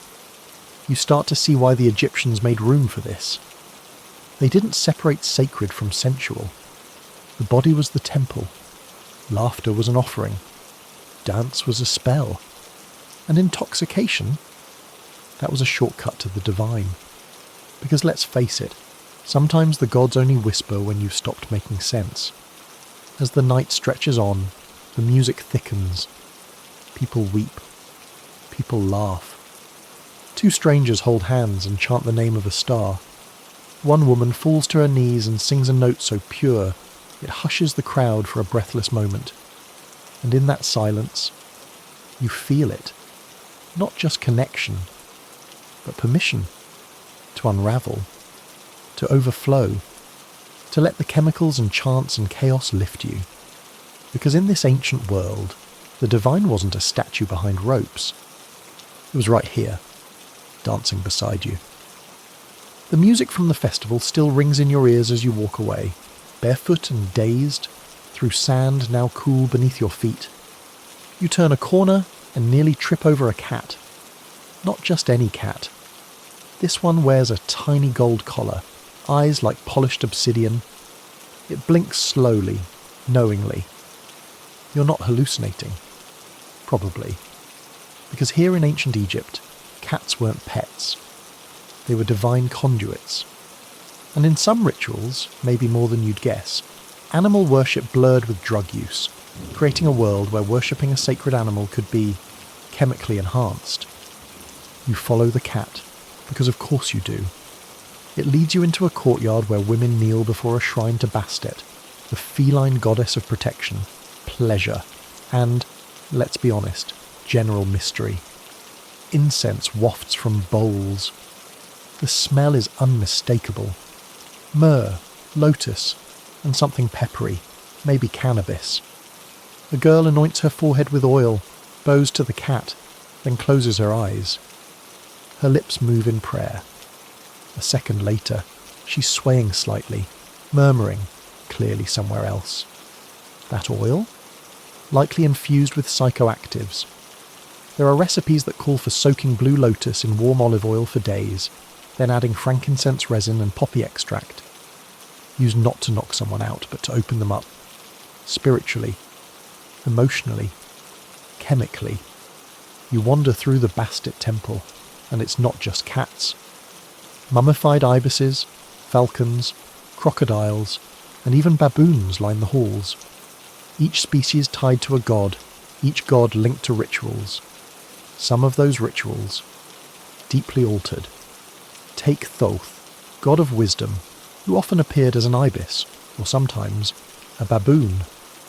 There's a record of priests smearing a paste made from fermented dates and mandrake root across their foreheads while praying to Thoth under the full moon. Not casually, ritualistically. The goal? To hear his words before waking. Sevens. Some believe that baboons kept in temples were chosen for their strange behaviours, the ones who danced, shrieked, or stared at things nobody else could see.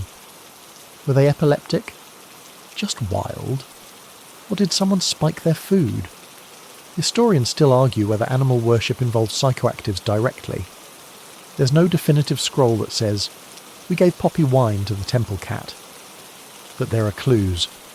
Murals showing worshippers fainting in front of animal statues. Descriptions of seeing the light through Sekhmet's eyes. Accounts of visions triggered by the roar of the crocodile. Sevens. That last one. Intriguing. In temples to Sobek, the crocodile god, visitors sometimes fasted and inhaled resin-heavy smoke before entering sacred pools. Once inside, they would wait, praying for a vision or a dream. If a crocodile swam near them, it was considered an omen. If it brushed against them, that was divine contact. But think about it, floating in a dark pool, sleep-deprived, high on lotus resin and myrrh smoke, as a 6-foot reptile brushes your leg. Yeah, you'd see something. You find a painted chamber showing a festival for Anubis, jackal-headed god of the dead. Worshippers are shown drinking from tall vessels, eyes closed, surrounded by stylized smoke. One scroll calls it wine of forgetting, consumed before carrying offerings to the embalming shrines. Scholars still debate if the forgetting was symbolic, or if something more numbing was stirred into the mix. And what about the animals themselves? Some theorists suggest temple animals were sometimes passively dosed, not out of cruelty, but as part of ritual design. Imagine a baboon swaying, seemingly in trance. A falcon blinking slowly while standing still for hours. A crocodile floating unnaturally calm. All of it reinforcing the idea that these beings were already divine, closer to gods, higher in every sense. Fringe theories go further. One proposes that priests believed certain animals could carry psychoactive energy, that by praying in their presence, or touching them, or mimicking their sounds under the influence of vision-inducing herbs, one could merge spirit signatures. It sounds far-fetched until you see a woman in trance, crawling on all fours, mewling softly beside the bastet altar, her eyes wide and unseeing. Was she pretending? Or perceiving? The temple offers a small elixir, a thick liquid of pomegranate, lotus, and something bitter. It's taken to speak as the lion speaks. You sip. The bitterness fades quickly. Your breath slows. The golden statues around the altar seem to shimmer, just for a moment. You lie beneath a painted ceiling of stars. A priest places a cold object on your chest, a carved cat amulet. For dreams, he says. He dabs oil behind your ears. The scent floods your sinuses. Later, you wake with the image of a black feline standing on a red sun, its tail wrapped around the moon. You try to describe it. The priest only nods. You've met her, he says. No further questions. Here's the core truth. The Egyptians didn't separate animal worship, god invocation, and altered states. They layered them, blended them, let one feed the other. Was it all belief? Or biochemistry? Probably both. You watch a temple boy feed a cat from a gold dish.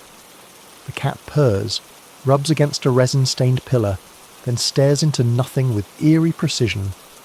You look into its eyes and wonder if maybe, just maybe, Sevens, it's looking back through you. You're back on dry desert ground, sun high overhead, when a man in a dusty white robe beckons you with a crooked finger and says, "Want to see where they talk to the sky people?" Sevens, you laugh. You think he's joking. He's not. Because welcome to the wildest theories in the ancient Egyptian playbook, the alien connections, the DMT stargates, the pharaohs as extraterrestrial hybrid school of thought. And while most scholars roll their eyes so hard they nearly sprain something, there's a reason these fringe ideas won't die. They're just barely crazy enough to be interesting. You follow the man into a stone chamber carved deep into the rock. The walls are covered in stars, but not random, patterned, precise. The ceiling is painted with a figure bent over the sky. Nut, the goddess of the heavens. Her body dotted with constellations that modern astronomers have matched to real star clusters. Cool, right? Now here's where it goes off the rails. He points to a mural of a man kneeling beneath a beam of light. His eyes are wide. His hands are raised. They called it Ra, the man whispers. But look, doesn't that look like a craft? Sevens. And you have to admit, it kind of does. Fringe theorists argue that certain rituals, especially those involving psychoactive substances, weren't just for divine communion. They were extraterrestrial encounters. That the smoke-filled temples, rhythmic chanting, and mind-altering herbs were a kind of neural launchpad. A way to send the soul, or the mind, into the cosmos. Too far? Maybe. But let's talk DMT again. Remember acacia? Grows all over Egypt. Contains compounds related to dimethyltryptamine. You find another scroll describing a night flower elixir, consumed under moonlight, and followed by seeing the flame limbs of the sky gods. Not metaphor. Description. One legend tells of Thoth travelling through the spine of the night to speak with stars that move like fireflies. A poetic vision, or a chemically induced breakthrough trip. Historians still argue. The priests of Heliopolis, in particular, had a fascination with the heavens.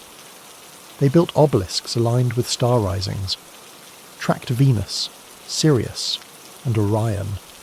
Even some temple layouts matched celestial patterns. Coincidence? Cosmic reverence?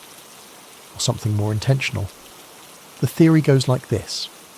Psychoactives weren't just for contact with gods, they were for contact with elsewhere. Other dimensions. Other beings. The Netja, sometimes translated as gods, could also mean forces. Or, according to the fringe, visitors. You're taken to the Osirian at Abydos, a strange, subterranean temple built from blocks heavier than anything else from the same era. Some stones show no tool marks, some doorways go nowhere. You're told this place was built by those who remembered before. The man won't elaborate. He hands you a cup of cold, spiced drink. Tastes like wine, but sharper. Your ears buzz slightly. Inside the Osirian, it's dark, wet, echoing. You feel weightless. The pillars seem taller than they should be. You close your eyes and, yep, you see lights behind your eyelids. Not shapes, not images, just light, pulsing, matching your breath. The man whispers. They open the gate with the flower and the name. Sevens. You don't know what that means, but it feels true. And that's the danger of fringe theory. It gets inside your head like a tune with no lyrics. Maybe you're high. Maybe it's the power of suggestion. Maybe that drink had something in it. Probably all three. Back outside, he shows you an amulet. It's the Eye of Ra, but the shape is unmistakably close to the human pineal gland, what some call the third eye. Theorists love this one. They say the Egyptians knew how to stimulate the pineal gland with blue lotus, with vibration, with light and dark cycles. That they activated it like a spiritual antenna. Mainstream historians? Not impressed. Correlation isn't causation, they say. Symbolism doesn't equal science. And they're probably right. Probably. But you're still wondering about that phrase. The gods who came in light. Found in temple inscriptions across different dynasties. Sometimes accompanied by images of boats in the sky. Sometimes with stylized beings offering knowledge, or in one bizarre case, helmets.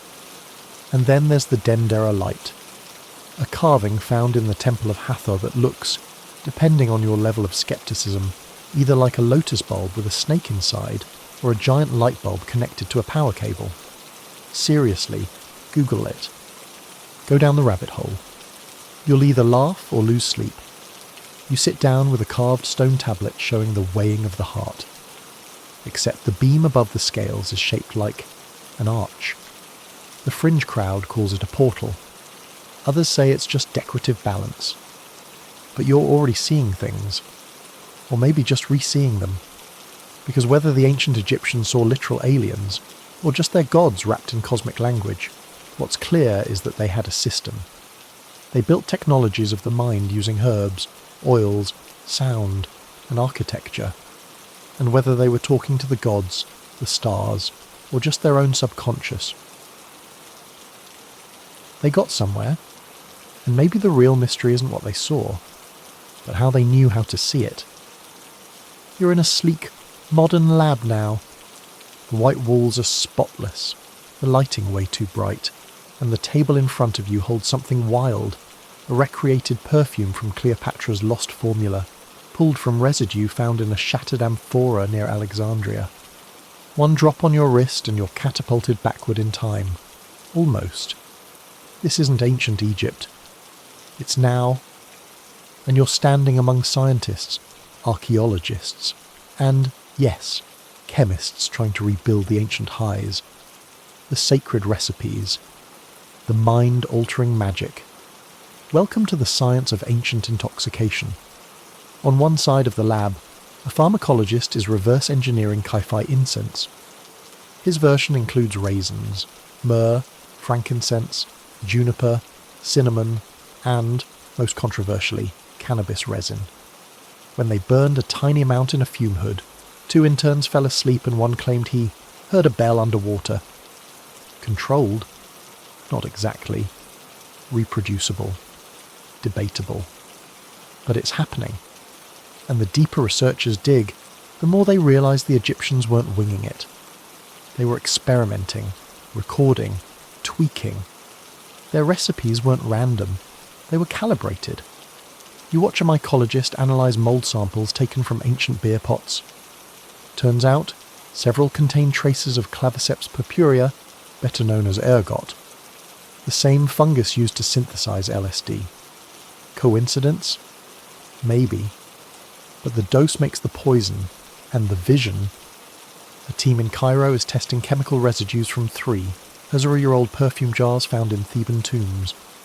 One shows markers of blue lotus, cardamom, and linalool, a compound found in lavender that can calm the nervous system. Add in a little opium from neighbouring jars, and you've got a body balm that could calm grief or transport consciousness. You interview a biochemist holding up a sample of dried acacia bark. Most people see a tree, she says. We see DMT precursors. She walks you through a theory that priests could have learned how to extract psychoactive effects by boiling bark in wine. She hasn't confirmed it yet, but she's tried it, and she doesn't sleep much anymore. Meanwhile, a neuroscientist in Berlin runs EEG scans on volunteers inhaling replicas of Egyptian incense. The results? Slowed alpha waves, deep theta spikes, brain states consistent with a light trance or meditative dissociation. In one trial, a participant burst into tears, claiming she saw a voice-like light. What does that mean? No one knows, but they recorded it. Then there are the aromatherapists, yep, actual scent scientists, trying to recreate the perfumes used in oracles and seduction rituals.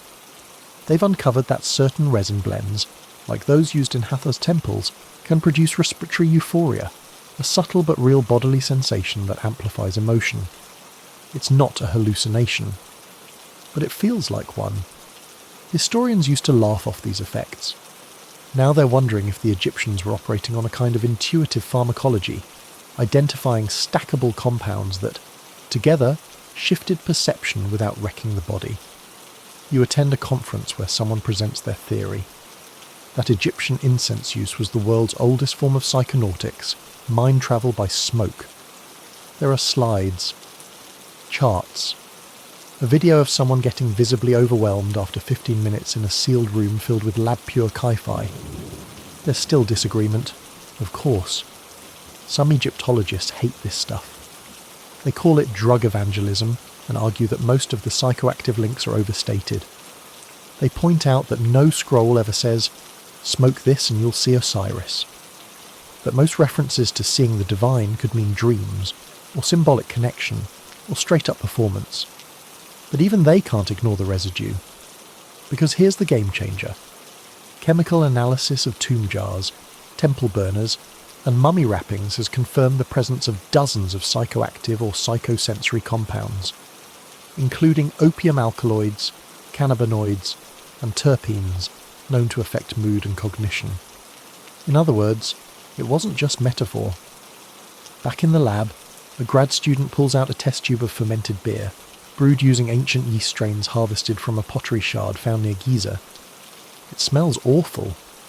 You sip it anyway. It's sour, weirdly floral, slightly numbing on the tongue. You feel it almost immediately. Not drunk, not tripping, just like your mind is wearing velvet. Later, they run tests on your vitals. Heart rate, steady. Cortisol, down. Dopamine markers, up.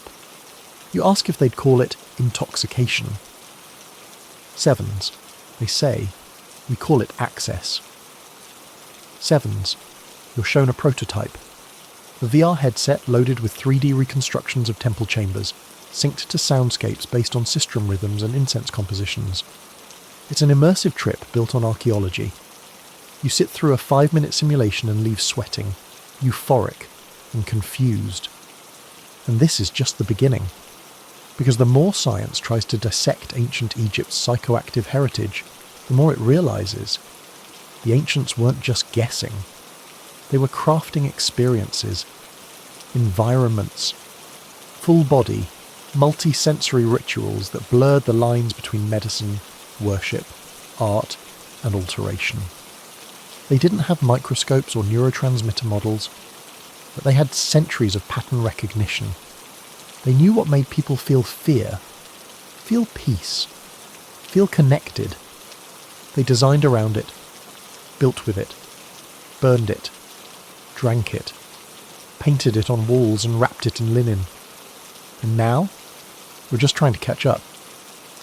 You descend a narrow stairway, stone-worn smooth by generations of reverent feet, into the bowels of a tomb no tourist has ever seen. It's not lit by torches or neon safety strips. Just the soft flicker of an oil lamp clutched in your hand.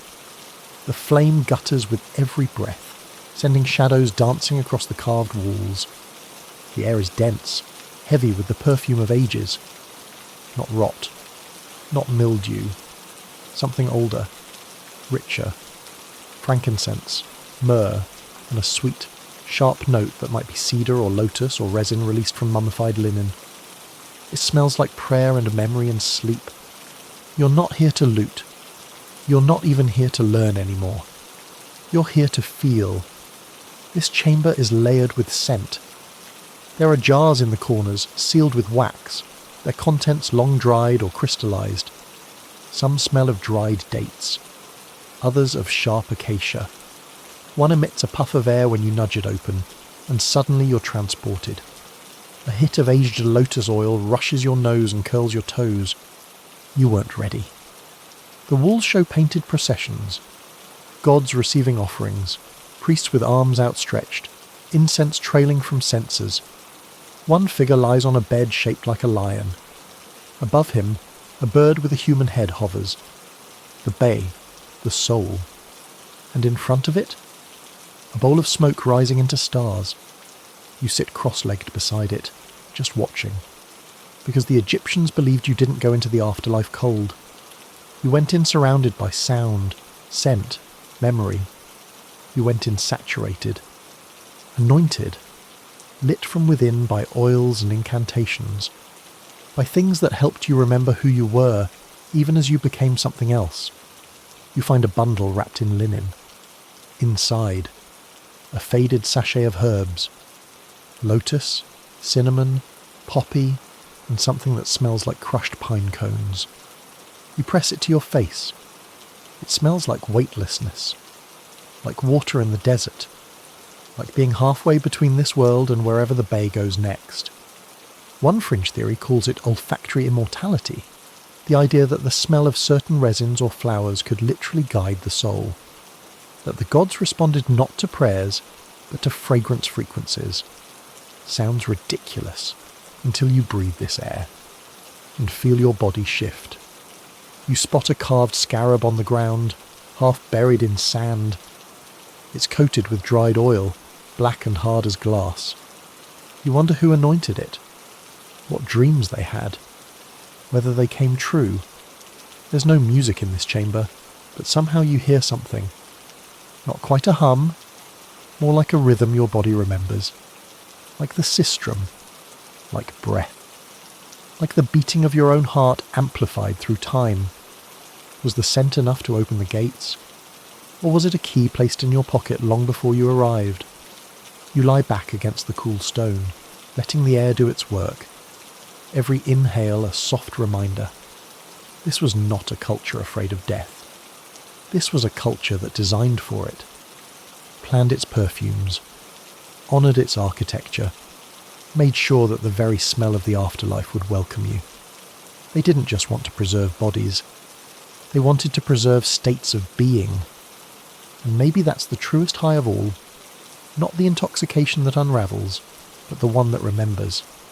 So you breathe, slowly, deeply, until the lamp flickers one last time, sevens, and goes out.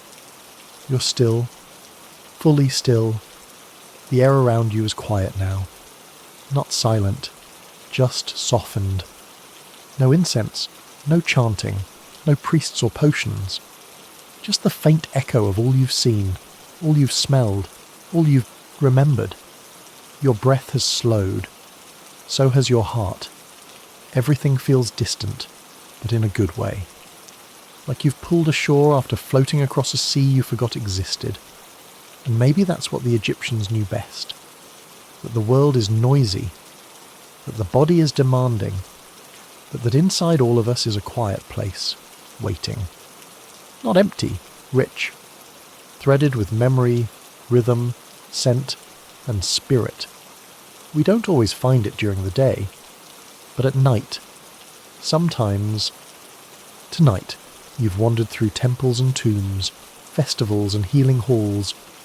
You've smelled the sacred, tasted the forgotten, touched the fabric of altered perception, not just for fun, but to understand what those ancient people might have been chasing. Sevens, connection, peace, presence, maybe even eternity. So as you lie here now, in your real bed, far from the Nile, let your breath settle. Let your limbs grow heavy. You don't need incense or oil. Just stillness. Just sleep. The kind that doesn't erase the journey, but carries it deeper. The kind the ancients might have called divine. Good night, explorer. And may your dreams be laced with lotus. End of script. Sweet dreams.